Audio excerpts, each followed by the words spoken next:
ನಮಸ್ಕಾರ. ದಿವ್ಯ ದಿಶಾ ಕಾರ್ಯಕ್ರಮಕ್ಕೆ ತಮಗೆಲ್ಲರಿಗೂ ಆತ್ಮೀಯವಾದಂತಹ ಸ್ವಾಗತ. ಇವತ್ತಿನ ಕಾರ್ಯಕ್ರಮದಲ್ಲಿ ನಮ್ಮೊಂದಿಗಿದ್ದಾರೆ AJ medical hospital and research ಸೆಂಟರ್ನ medical director doctor Prashanth Marla ಅವರು. ಅವರಿಗೆ ಈ ಕಾರ್ಯಕ್ರಮಕ್ಕೆ ಆತ್ಮೀಯವಾಗಿ ಸ್ವಾಗತಿಸ್ತಾ ಇದ್ದೇವೆ. ಸ್ವಾಗತ ಸರ್. ಬಹುಶಃ ವೈದ್ಯಕೀಯ ವೃತ್ತಿ ಎಷ್ಟು ಫ್ಯಾಸಿನೇಟಿಂಗ್ ಅನ್ನಿಸುವಂತಹ ವೃತ್ತಿ ಮತ್ತೊಂದಿರಲಿಕ್ಕಿಲ್ಲ ಅಂತಲೇ ಹೇಳ್ಬೋದು.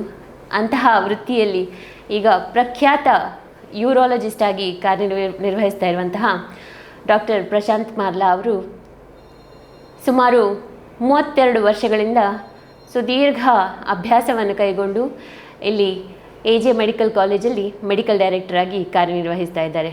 ವೃತ್ತಿ ಬದುಕಿಗಿಂತ ಮೊದಲು ಅವರ ಬಾಲ್ಯದ ಜೀವನ ಹೇಗಿತ್ತು ಅಂತ ಕೇಳುವಂತಹ ಒಂದು ಕುತೂಹಲ ನಮಗೆ.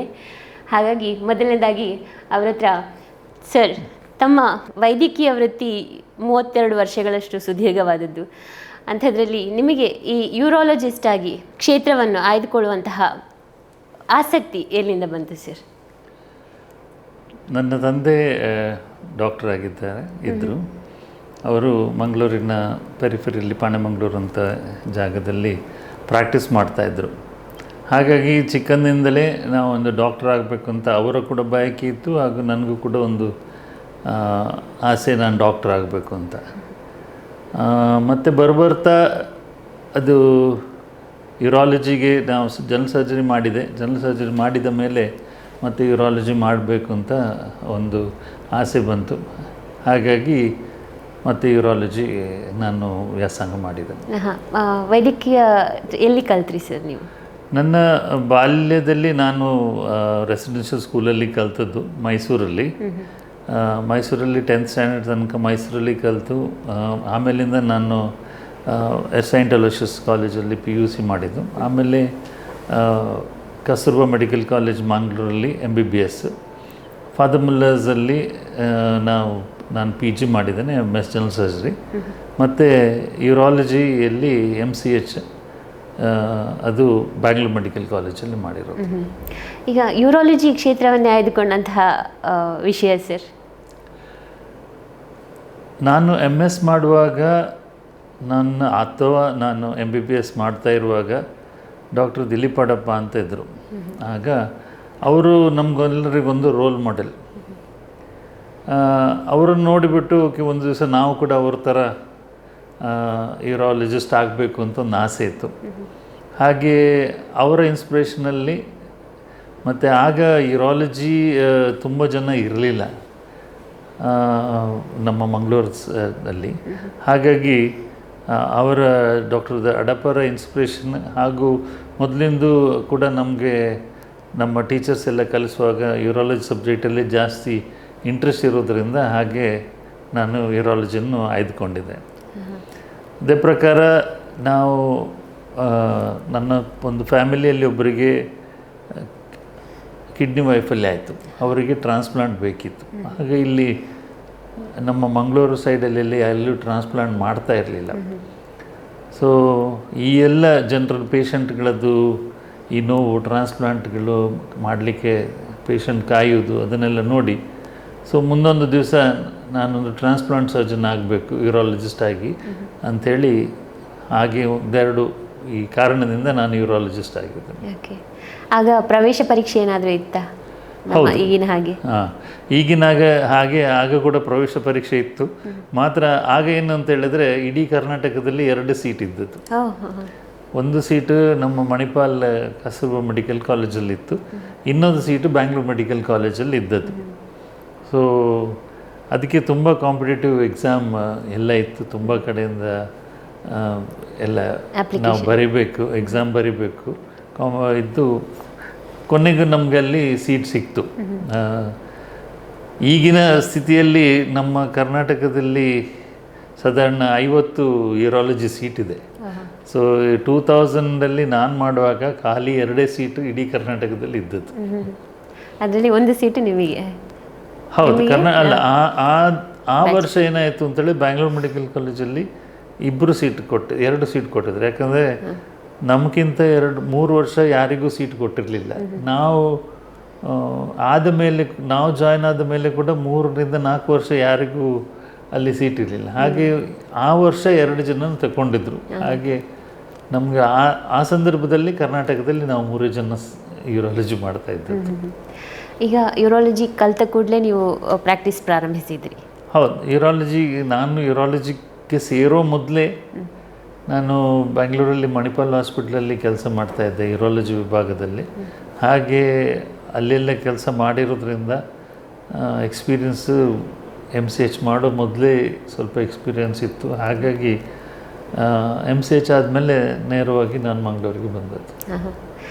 ಈಗ ನಿಮ್ಮ ಸಬ್ಜೆಕ್ಟ್ ಬಗ್ಗೆ ಕೇಳೋದಾದರೆ ಸರ್, ಯೂರಾಲಜಿ ವಿಭಾಗ ಅಂತ ಹೇಳಿದ್ರೆ ಅದರಲ್ಲಿ ಕಿಡ್ನಿ ಅಂತ ಬರ್ತದೆ. ಕಿಡ್ನಿಯ ಮೇಲೆ ಒಂದು ಎಡ್ರಿನಲ್ ಗ್ಲ್ಯಾಂಡ್ಸ್ ಅಂತ ಇದೆ, ಅದು ಬರ್ತದೆ. ಮತ್ತು ಕಿಡ್ನಿಯಿಂದ ಬರುವ ಒಂದು ಟ್ಯೂಬ್ ಯುರೇಟರ್, ಅದು ಯೂರಿನನ್ನು ತಂದು ಬ್ಲ್ಯಾಡರ್ಗೆ ತರ್ತದೆ. ಮತ್ತು ಬ್ಲ್ಯಾಡರಲ್ಲಿ ಅದು ಹೋಲ್ಡ್ ಆಗ್ತದೆ, ಆಮೇಲಿಂದ ಪಾಸ್ ಆಗೋದು. ಸೊ ಬ್ಲ್ಯಾಡರ್ ಮತ್ತು ಯುರೇತ್ರ ಅಂತ ಹೇಳ್ತೀವಿ ಅದು. ಮತ್ತು ಗಂಡಸರಲ್ಲಿ ಪ್ರಾಸ್ಟೇಟ್ ಗ್ಲ್ಯಾಂಡ್ ಅಂತ ಇದೆ. ಸೊ ಇದೆಲ್ಲರ ತೊಂದರೆಗಳು ಇದೆಲ್ಲ ಕಂಪ್ರೈಸ್ ಆಗಿಬಿಟ್ಟು ಅದು ಯೂರಾಲಜಿಕಲ್ ಆರ್ಗನ್ಸ್ ಅಂತ ನಾವು ಹೇಳ್ತೀವಿ. ಸೊ ಇದರದ್ದು ಏನಾದರೂ ತೊಂದರೆಗಳಿದ್ದರೆ ಕೂಡ ಮತ್ತು ಜನನೇಂದ್ರಿಯದ ತೊಂದರೆಗಳಿದ್ದರೂ ಕೂಡ ಅದು ಯೂರಾಲಜಿ ಅಂಡರ್ ಬರ್ತದೆ. ಇದು ಹುಟ್ಟಿನಿಂದ ಬಂದು ಲೇಟ್ ಏಜ್ ತನಕ ಯಾರಿಗೂ ಯೂರಾಲಜಿಕಲ್ ತೊಂದರೆ ಬರಬಹುದು. ಹುಟ್ಟಿನಿಂದ ಅಂತ ಹೇಳುವಾಗ ನಾವು ಮಕ್ಕಳಿಗೆ ಹುಟ್ಟಿನಿಂದ ಬರೋ ನ್ಯೂನತೆಗಳು, ಕೆಲವು ಸಲ ಕಿಡ್ನಿಯಿಂದ ಬರೋ ಟ್ಯೂಬು ಸಣ್ಣದಾಗಿಬಿಟ್ಟು ಕಿಡ್ನಿ ಊದ್ಕೊಡ್ತದೆ. ಸೊ ಹೈಡ್ರೋನೆಫ್ರೋಸಿಸ್ ಅಂತ ಹೇಳ್ತೀವಿ ಅದು. ಮತ್ತು ಕೆಲವು ಗಂಡು ಮಕ್ಕಳಿಗೆ ಒಂದು ಪೋಸ್ಟುರೇಥರಲ್ ವ್ಯಾಲ್ವ್ ಅಂತ ಹೇಳ್ತೇವೆ.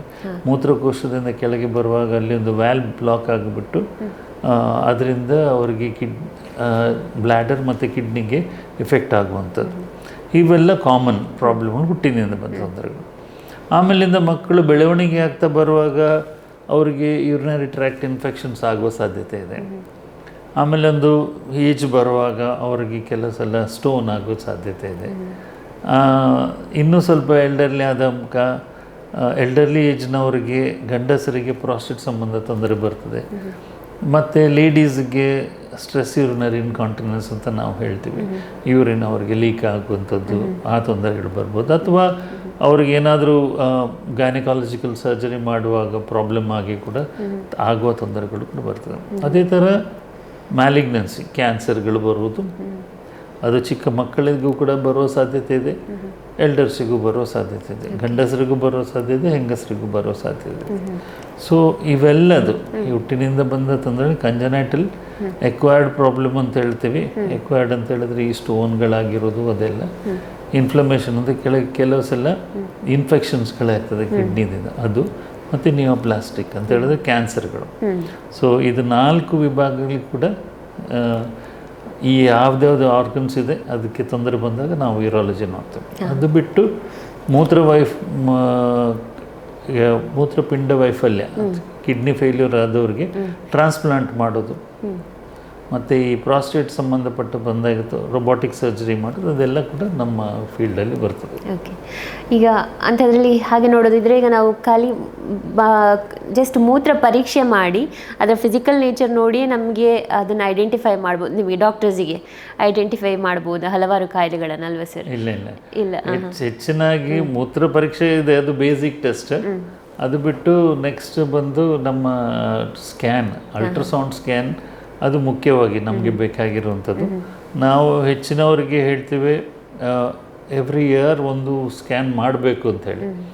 ಏನಾದರೂ ತೊಂದರೆಗಳು ಬಂದರೂ ಕೂಡ ಅದು ಮೊದಲಿಗೆ ಗೊತ್ತಾಗ್ತದೆ, ಅದಕ್ಕೆ ಕರೆಕ್ಟಿವ್ ಮೆಷರ್ಸ್ ತಗೊಳ್ಬೋದು ಅಂತ ನಾವು ಸ್ಕ್ಯಾನ್ ಪ್ರತಿ ವರ್ಷ ಮಾಡಬೇಕು ಅಂತ ಹೇಳ್ತೀವಿ. ಓಕೆ. ಹಾಗಿದ್ರೆ ಈಗ ಫಿಸಿಕಲ್ ಪ್ರಾಪರ್ಟೀಸ್ ನೋಡಿ ಸಾಧ್ಯ ಇಲ್ಲ ಪತ್ತೆ ಮಾಡಿ? ಇಲ್ಲ, ಯೂರಿನರಿ ಕೆಲವುದೆಲ್ಲ ಗೊತ್ತಾಗ್ತದೆ, ಬಟ್ ಯೂರಿನ್ ಎಕ್ಸಾಮಿನೇಷನ್ ಮಾತ್ರ ಇಂಪಾರ್ಟೆಂಟ್ ಅಲ್ಲ. ನಾವು ಅಷ್ಟು ತುಂಬ ಇಂಪಾರ್ಟೆನ್ಸ್ ಅದಕ್ಕೆ ಕೊಡೋದಿಲ್ಲ. ಓಕೆ. ಈಗ ಅದರಲ್ಲಿ ಈಗ ಕಲರ್ ಆಫ್ ದ ಯೂರಿನ್ ಕೆಲವೊಂದ್ಸರಿ ಹೇಳ್ತಾರೆ ಲೈಟ್ ಕಲರ್ ಇರಬೇಕು ಅಥವಾ ಹಳದಿ ಇದ್ರೆ ಅದು ಕಾಯಿಲೆದು ಲಕ್ಷಣ. ನಾವೇನು ಹೇಳ್ತೀವಿ, ನಮ್ಮ water intake for the body ಕಮ್ಮಿ ಆದರೆ ಹೈಪರ್ ಫಿಲ್ಟ್ರೇಷನ್ ಆಗಿಬಿಟ್ಟು ನಮ್ಮ ಯೂರಿನ್ ಬರೋದು ಸ್ಟ್ರಾ ಕಲರ್ಡ್ ಯೂರಿನ್ ಅಂತ ಹೇಳ್ತೀವಿ, ಹೈ ಕಲರ್ಡ್ ಯೂರಿನ್ ಅಂತ. ಅದು ಬರಬಾರ್ದು. ನಾರ್ಮಲ್ಲಾಗಿ ನಾವೇನು ಹೇಳೋದು ಅಂತ ಹೇಳಿದ್ರೆ, ಕೆಲವರು ಹೆಚ್ಚಿನವ್ರು ಕೇಳ್ತಾರೆ ಎಷ್ಟು ನೀರು ಕುಡಿಬೇಕು ದಿನ ನಾವು ಅಂತ. ಸೊ ನಾವು ಹೇಳ್ತೀವಿ ನೀವು ಕುಡಿಯೋ ನೀರು, ನೀವು ಯೂರಿನ್ ಪಾಸ್ ಮಾಡುವಾಗ ಕಲರ್ ಕ್ಲಿಯರ್ ಇರುವಷ್ಟು ನೀರು ಕುಡಿಬೇಕು ನೀವು ಅಂತ. ಸೊ ಕೆಲವರು ಬಿಸಿಲಿಗೆ ಹೊರಗಿರ್ತಾರೆ, ಅವರು ಪರ್ಸ್ಪಿರೇಟ್ ಸ್ವೆಟ್ ಆಗ್ತಾರೆ, ಆಗ ಅವ್ರದ್ದು ಸ್ವೆಟ್ ಆಗಿ ಹೋಗ್ತದೆ, ಯೂರಿನ್ ಕಮ್ಮಿ ಆಗ್ತದೆ. ಸೊ ಆ ಸಂದರ್ಭದಲ್ಲಿ ಅವ್ರು ಸ್ವಲ್ಪ ಜಾಸ್ತಿ ನೀರು ಕುಡಿಬೇಕು. ಅದೇ ಥರ ಕೆಲವರಿಗೆ ಯೂರಿನ್ ಪಾಸ್ ಮಾಡುವಾಗ ರೆಡ್ ಕಲರ್ ಯೂರಿನ್ ಕ್ಲಾಟ್ಸ್ ಹೋಗ್ತದೆ, ಅಂಥವರು ಇಮ್ಮಿಡಿಯೇಟ್ಲಿ ಬಂದು ಚೆಕ್ ಮಾಡಬೇಕು. ಹೌದು, ಬ್ಲಡ್ ಹೋದರೆ ಕ್ಲಾಟ್ಸ್ ಹೋದರೆ ಹೌದು, ಅದು ಬೇರೆ ಬೇರೆ ಕಾರಣದಿಂದ ಹೋಗ್ತದೆ, ಅದನ್ನು ಇನ್ವೆಸ್ಟಿಗೇಟ್ ಮಾಡಬೇಕು. ಈಗ ನೀರು ಕುಡಿಯೋದು ಅಂತ ಹೇಳಿದರೆ ಸರ್, ಈಗ ಬೆಳಿಗ್ಗೆ 2 ಲೀಟ್ರು 3 ಲೀಟ್ರ್ ಅಂತ ಕುಡಿತಾರೆ ಕೆಲವರು, ಅಥವಾ ಅದಕ್ಕೆ ಒಂದು ಫ್ರೀಕ್ವೆನ್ಸಿ ಅಂತ ಇದೆಯಾ, ಬೆಳಿಗ್ಗೆ ಇಷ್ಟು ಕುಡಿಬೇಕು, ಮಧ್ಯಾಹ್ನ ಇಷ್ಟು? ಹೆಚ್ಚಿನವ್ರು ಏನು ಹೇಳ್ತಾರೆ ಅಂತ ಹೇಳಿದ್ರೆ, ನಾನು ಬೆಳಿಗ್ಗೆ ಎದ್ದು 1 ಬಾಟಲ್ ನೀರು ಕುಡಿತೇನೆ ಅಂತ ಅದು ಅವ್ರು ಹೇಳ್ತಾರೆ. ಮತ್ತೆ ಎಷ್ಟು ಕುಡಿತೀರಾ, ಇಡೀ ದಿನದಲ್ಲಿ ಎಷ್ಟು ಕುಡಿತೀರಾ? ಸೊ ಒಮ್ಮೆಲೆ ಅಷ್ಟು ನೀರು ಕುಡಿಯೋದು ಇಂಪಾರ್ಟೆಂಟ್ ಅಲ್ಲ. So frequency of drinking water, ನಾನೇನು ಸಜೆಸ್ಟ್ ಮಾಡ್ತೀನಿ ಅಂತ ಹೇಳಿದ್ರೆ, ಒಂದು ಗಂಟೆಗೆ ಒಂದು ಅರ್ಧ ಗ್ಲಾಸ್ ನೀರು ಕುಡಿದ್ರೂ ಸಾಕು ಅಂತ ಹೇಳಿ, ಅಥವಾ 1 ಗ್ಲಾಸ್ ನೀರು 1 ಗಂಟೆಗೊಮ್ಮೆ ಆದರೂ ಕುಡೀರಿ, ಅಥವಾ 1.5 hours. ಒಮ್ಮೆಲೆ 1 ಲೀಟ್ರ್ ಕುಡಿಯೋದು, ಬೆಳಿಗ್ಗೆ 1 ಲೀಟ್ರ್ ಕುಡಿಯೋದು, ರಾತ್ರಿ 1 ಲೀಟ್ರ್ ಕುಡಿಯೋದು, ಅದು ಪ್ರಯೋಜನ ಇಲ್ಲ. ಅದು ಕಂಟಿನ್ಯೂಸ್ಲಿ ಸ್ವಲ್ಪ ಸ್ವಲ್ಪ ಕುಡಿತಾ ಹೋಗ್ಬೇಕು. ಈಗ ಅದರಿಂದಾಗಿಯೇ ಏನಾದರೂ ಈಗ ಯೂರಿನರಿ ಟ್ರ್ಯಾಕ್ಟ್ ಇನ್ಫೆಕ್ಷನ್ ಆಗೋದು ಅಂತ ಹೇಳ್ತಾರೆ ಸರ್? ಆಗೋ ಸಾಧ್ಯತೆ ಇದೆ. ಅದೇ ಥರ ಸ್ಟೋನ್ ಆಗುವ ಸಾಧ್ಯತೆಯೂ ಇದೆ. ಯಾಕೆಂತ ಹೇಳಿದ್ರೆ, ನಾವು PUC ಯಲ್ಲಿರುವಾಗಲೂ ಸ್ಕೂಲಲ್ಲಿರುವಾಗ ಕೂಡ ಸೆಡಿಮೆಂಟೇಷನ್ ಅಂತ ಒಂದು ಟೆಸ್ಟ್ ನಾವು ಕೆಮಿಸ್ಟ್ರಿಯಲ್ಲಿ ನಾವು ಮಾಡ್ತೀವಿ. ಒಂದು ಸಾಲ್ಟನ್ನು ನಾವು ಒಂದು ಪೆಟ್ರಿ ಡಿಶ್ಗೆ ಹಾಕಿ ಇಟ್ಟರೆ, ಸ್ವಲ್ಪ ಹೊತ್ತಿಟ್ಟರೆ ಆ ಸಾಲ್ಟ್ ಗಟ್ಟಿ ಆಗ್ತದೆ. ಅದೇ ಥರ ಅದಕ್ಕೆ ನೀರು ಹಾಕ್ತಾ ಇದ್ದರೆ ಸಾಲ್ಟಿಗೆ, ಅದು ಸಾಲ್ಟ್ ಕರಗಿ ಹೋಗ್ತದೆ. ಸೊ ಸೇಮ್ ಪ್ರಿನ್ಸಿಪಲ್ ನಮ್ಮಲ್ಲಿ ಕೂಡ. ಒಮ್ಮೆ ಸ್ಟೋನ್ ಆಗುವ ಕೆಲವರಿಗೆ ಸ್ಟೋನ್ ಆಗುವವರಿಗೆ ಸ್ಟೋನ್ ಆಗ್ತಾ ಇರ್ತದೆ, ಅವರ ಕಿಡ್ನಿಯಲ್ಲಿ ಸಣ್ಣ ಸಣ್ಣ ಸಾಲ್ಟ್ ಪಾರ್ಟಿಕಲ್ಸ್ ಬರ್ತದೆ. ಸೊ ಆ ಸಾಲ್ಟ್ ಪಾರ್ಟಿಕಲ್ ವಾಶ್ಔಟ್ ಆಗಿ ಹೋದರೆ ನೀರಲ್ಲಿ ಸ್ಟೋನ್ ಫಾರ್ಮ್ ಆಗೋದಿಲ್ಲ. ಒಂದು ವೇಳೆ ಆ ಸಾಲ್ಟ್ ಪಾರ್ಟಿಕಲ್ಸ್ ಒಂದಕ್ಕೊಂದು ಅಂಟಿಕೊಂಡ್ರೆ ಅದು ಸ್ಟೋನ್ ಆಗಿ ದೊಡ್ಡದಾಗೋ ಸಾಧ್ಯತೆ ಇದೆ. ಈಗ ಸ್ಟೋನ್ ಅಂದರೆ ಅದು ಆ್ಯಕ್ಚುಲಿ ಏನು ಸರ್? ಅದು ಸ್ಟೋನ್ ಅಂತ ಹೇಳಿದ್ರೆ ಇಟ್ಸ್ ಯೂರಿನರಿ ಸ್ಟೋನ್ಸ್ ಅಂತ ಹೇಳ್ತೀವಿ. ಅದೇ ನಾನು ಹೇಳಿದ್ನಲ್ಲ, ಬೇರೆ ಬೇರೆ ಪಾರ್ಟಿಕಲ್ಸ್, ನಾವು ಮಿಕ್ಸ್ಡ್ ಆಕ್ಸಲೇಟ್ ಸ್ಟೋನ್ ಅಂತ ಹೇಳ್ತೀವಿ ಅದಕ್ಕೆ. ಇದೆಲ್ಲ ಒಂದು ಕೆಲವು ಸಲ ಯೂರಿಕ್ ಆ್ಯಸಿಡ್ ಸ್ಟೋನ್ ಅಂತ ಬರ್ತದೆ, ಅಥವಾ ಮಿಕ್ಸ್ ಇದಂತ ಸ್ಟೋನ್ಸ್ ಅಂತ ಹೇಳ್ತೀವಿ. ಅದೇ ಬೇರೆ ಬೇರೆ ಪಾರ್ಟಿಕಲ್ಸ್ ನಮ್ಮ ಕಿಡ್ನಿಯಿಂದ ಬರುವಂಥದ್ದು. ಆ್ಯಸ್ ಯು ನೋ, ಕಿಡ್ನಿ ನಮ್ಮ ಫಿಲ್ಟರ್ ಥರ ಕೆಲಸ ಮಾಡ್ತದೆ, ಬೇಡದ ವಸ್ತುವನ್ನೆಲ್ಲ ಹೊರಗಾಗ್ತದೆ ಬಾಡಿಯಿಂದ. ಸೊ ಈ ಬಂದದ್ದು ಆಕ್ಸಲೇಟ್ಸ್ ಅಥವಾ ಯೂರಿಕ್ ಆ್ಯಸಿಡನ್ನು ಅದು ಬರ್ತಾ ಇರುವಾಗ ನಾನು ಹೇಳಿದಾಗೆ ಒಂದೊಂದು ಕಣ ಅಂಟಿಕೊಂಡು ಅದು ದೊಡ್ಡದಾಗುವಂಥದ್ದು ಸ್ಟೋನ್. ಸೊ ಆಗಿಬಿಟ್ಟು ಅದೊಂದು ಸಾಲಿಡ್ ಕಲ್ಲು ಥರ ಆಗ್ತದೆ. ಓಕೆ. ಈಗ ಅದು ಯೂರಿನರಿ ಟ್ರ್ಯಾಕ್ಟ್ ಇನ್ಫೆಕ್ಷನ್ನಿಗೂ ಮತ್ತು ಈ ಸ್ಟೋನಿಗೂ ಏನು ರಿಲೇಷನ್, ಅಥವಾ ಅದು ಎಂಟೈರ್ಲಿ ಡಿಫ್ರೆಂಟ್? ಅದು ಯೂರಿನರಿ ಟ್ರ್ಯಾಕ್ಟ್ ಇನ್ಫೆಕ್ಷನ್ ಸ್ಟೋನಿಗೂ ಕನೆಕ್ಷನ್ ಇರುವ ಸಾಧ್ಯತೆ ಇದೆ. ಕೆಲವು ಸಲ ಸ್ಟೋನ್ ಇದ್ದವರಿಗೆ ಯೂರಿನರಿ ಟ್ರ್ಯಾಕ್ಟ್ ಇನ್ಫೆಕ್ಷನ್ ಆಗ್ತದೆ. ಯೂರಿನರಿ ಟ್ರ್ಯಾಕ್ಟ್ ಇನ್ಫೆಕ್ಷನ್ ಸ್ಟೋನ್ ಇಲ್ಲದೆ ಕೂಡ ಆಗುವ ಸಾಧ್ಯತೆ ಇದೆ. ಸ್ಟೋನ್ ಇದ್ದಾಗ ನಾವು ಹೇಳ್ತೀವಿ ಅದೊಂದು ಸೆಕೆಂಡ್ರಿ ಇನ್ಫೆಕ್ಷನ್ ಅಂತೇಳಿ, ಸ್ಟೋನ್ ಅಲ್ಲಿರ್ತದೆ ಅಥವಾ ಅದು ಬ್ಲಾಕ್ ಆಗಿರುತ್ತೆ. ಸೊ ಆದ್ದರಿಂದ ಇನ್ಫೆಕ್ಷನ್ ಆಗುವ ಸಾಧ್ಯತೆ ಇದೆ. ಅಥವಾ ಹೀಗೆ ಕೆಲವರಿಗೆ ಯೂರಿನರಿ ಟ್ರ್ಯಾಕ್ಟ್ ಇನ್ಫೆಕ್ಷನ್ ಆಗ್ತದೆ, ಅದರಲ್ಲಿ ಯೂರಿನ್ ಬರ್ನಿಂಗ್ ಅಥವಾ ಫೀವರ್ ಆಗುವಂಥದ್ದೆಲ್ಲ ಇದೆ. ಅದು ಕೂತ್ಕು ಕೆಲವು ಸಂದರ್ಭದಲ್ಲಿ ಇದಿದೆ, ಕೋಇನ್ಸೈಡ್ ಆಗ್ತದೆ ಅದಕ್ಕೆ. ಓಕೆ. ಹಾಗಿದ್ರೆ ಸರ್, ಈಗ ಯೂರಿನರಿ ಟ್ರ್ಯಾಕ್ಟ್ ಇನ್ಫೆಕ್ಷನ್ ಅಂತೇಳಿ ನೀರು ಕಡಿಮೆ ಆದರೆ ಆಗ್ಬೋದು, ಹಾಗೆಯೇ ಹೀಟ್ ಅಂತ ಹೇಳ್ತಾರಲ್ಲ ಸರ್, ಈಗ ಬಾಡಿ ಹೀಟ್ ಆದರೆ ಹಾಗೇನಾದರೂ ಆಗೋ ಚಾನ್ಸಸ್ ಇದೆಯಾ? ಇಲ್ಲ, ಅದು ಇಟ್ಸ್ ಏನು ಕೊಲೋಕಿಯಲ್ ಲ್ಯಾಂಗ್ವೇಜ್ ಅಂತ ನಾವು ಹೇಳ್ತೀವಲ್ಲ, ಆಡು ಭಾಷೆ ಅದು. ಸುಮ್ಮನೆ ಬಾಡಿ ಹೀಟ್ ಆಗಿದೆ ಹಾಗೆ ಹೀಗೆ ಅಂತೇಳಿ, it is nothing like that. ಅದಕ್ಕೂ ಸೈಂಟಿಫಿಕ್ ರೀಸನ್ಸ್ ಏನು ನಾವು ಹೇಳಲಿಕ್ಕೆ ಆಗೋದಿಲ್ಲ. ಸೊ ಇಟ್ ಈಸ್ ಜಸ್ಟ್ ಅವರು ನೀರು ಸರಿಯಾಗಿ ಕುಡಿದುಕೊಂಡ್ರೆ ಏನೂ ಆಗೋದಿಲ್ಲ. ಓಕೆ. ಬೇರೆ ಸ್ಟೋನ್ ಆಗದಾಗೆ ನೋಡ್ಕೊಳ್ಳಿಕ್ಕೆ ಅವರು ಇಂಪಾರ್ಟೆಂಟ್ ನೀರು ಕುಡಿಯೋದು, ಆಮೇಲಿಂದ ಕೆಲವು ಡಯಟ್ ಅಡ್ವೈಸ್ಗಳನ್ನು ಫಾಲೋ ಮಾಡಬೇಕಾಗತ್ತೆ. ಅವರು ತುಂಬ ನಾನ್ ವೆಜ್ ತಿಂತಾ ಇದ್ದರೆ ಅಥವಾ ಈ ನಮ್ಮ ಈಗ ಏರೇಟೆಡ್ ಡ್ರಿಂಕ್ಸ್ ಅಂತ ಅದೆಲ್ಲ ಕಡಿಮೆ ತಗೊಂಡ್ರೆ ಸ್ಟೋನ್ ಆಗೋ ಸಾಧ್ಯತೆ ಕಮ್ಮಿ ಇರುತ್ತೆ. ಕಡಿಮೆ. ಓಕೆ. ಈಗ ಅಂದರೆ ನಾರ್ಮಲ್ ಆಗಿ ಏನು ಮಾಡ್ತಾರೆ ಅಂದರೆ ಈಗ ಹೆಚ್ಚಾಗಿ ಈಗ ಡಾಕ್ಟರ್ಸ್ ಈಗ ಆ್ಯಂಟಿಬಯೋಟಿಕ್ಸ್ ಕೊಡ್ತಾರೆ ಯೂರಿನರಿ ಟ್ರ್ಯಾಕ್ಟ್ ಇನ್ಫೆಕ್ಷನ್ಗೆ. ಈಗ ರೆಗ್ಯುಲರ್ ರಿಕರಿಂಗ್ ಆಗ್ತಾ ಇದ್ದರೆ ಅದಕ್ಕೆ ಅವರು ನಾರ್ಫ್ಲಾಕ್ಸ್ ಅಂಥದ್ದೇನಾದರೂ ಆ್ಯಂಟಿಬಯೋಟಿಕ್ ಸೆಲ್ಫ್ ಮೆಡಿಕೇಶನ್ ಮಾಡ್ತಾ ಇರ್ತಾರೆ, ಅದು ಎಷ್ಟು ಸರಿ ಸರ್? ಮಾಡಬಾರ್ದು. ನಾವು ಪ್ರತಿ ಸಲ ಯಾರಾದರೂ ಒಂದು ಯೂರಿನರಿ ಟ್ರ್ಯಾಕ್ಟ್ ಇನ್ಫೆಕ್ಷನ್ ಅಂತ ಹೇಳಿದರೆ ಕೂಡ ಅದಕ್ಕೆ ಆ್ಯಂಟಿಬಯೋಟಿಕ್ ಕೊಡೋದು ಕ್ರಮ ಅಲ್ಲ.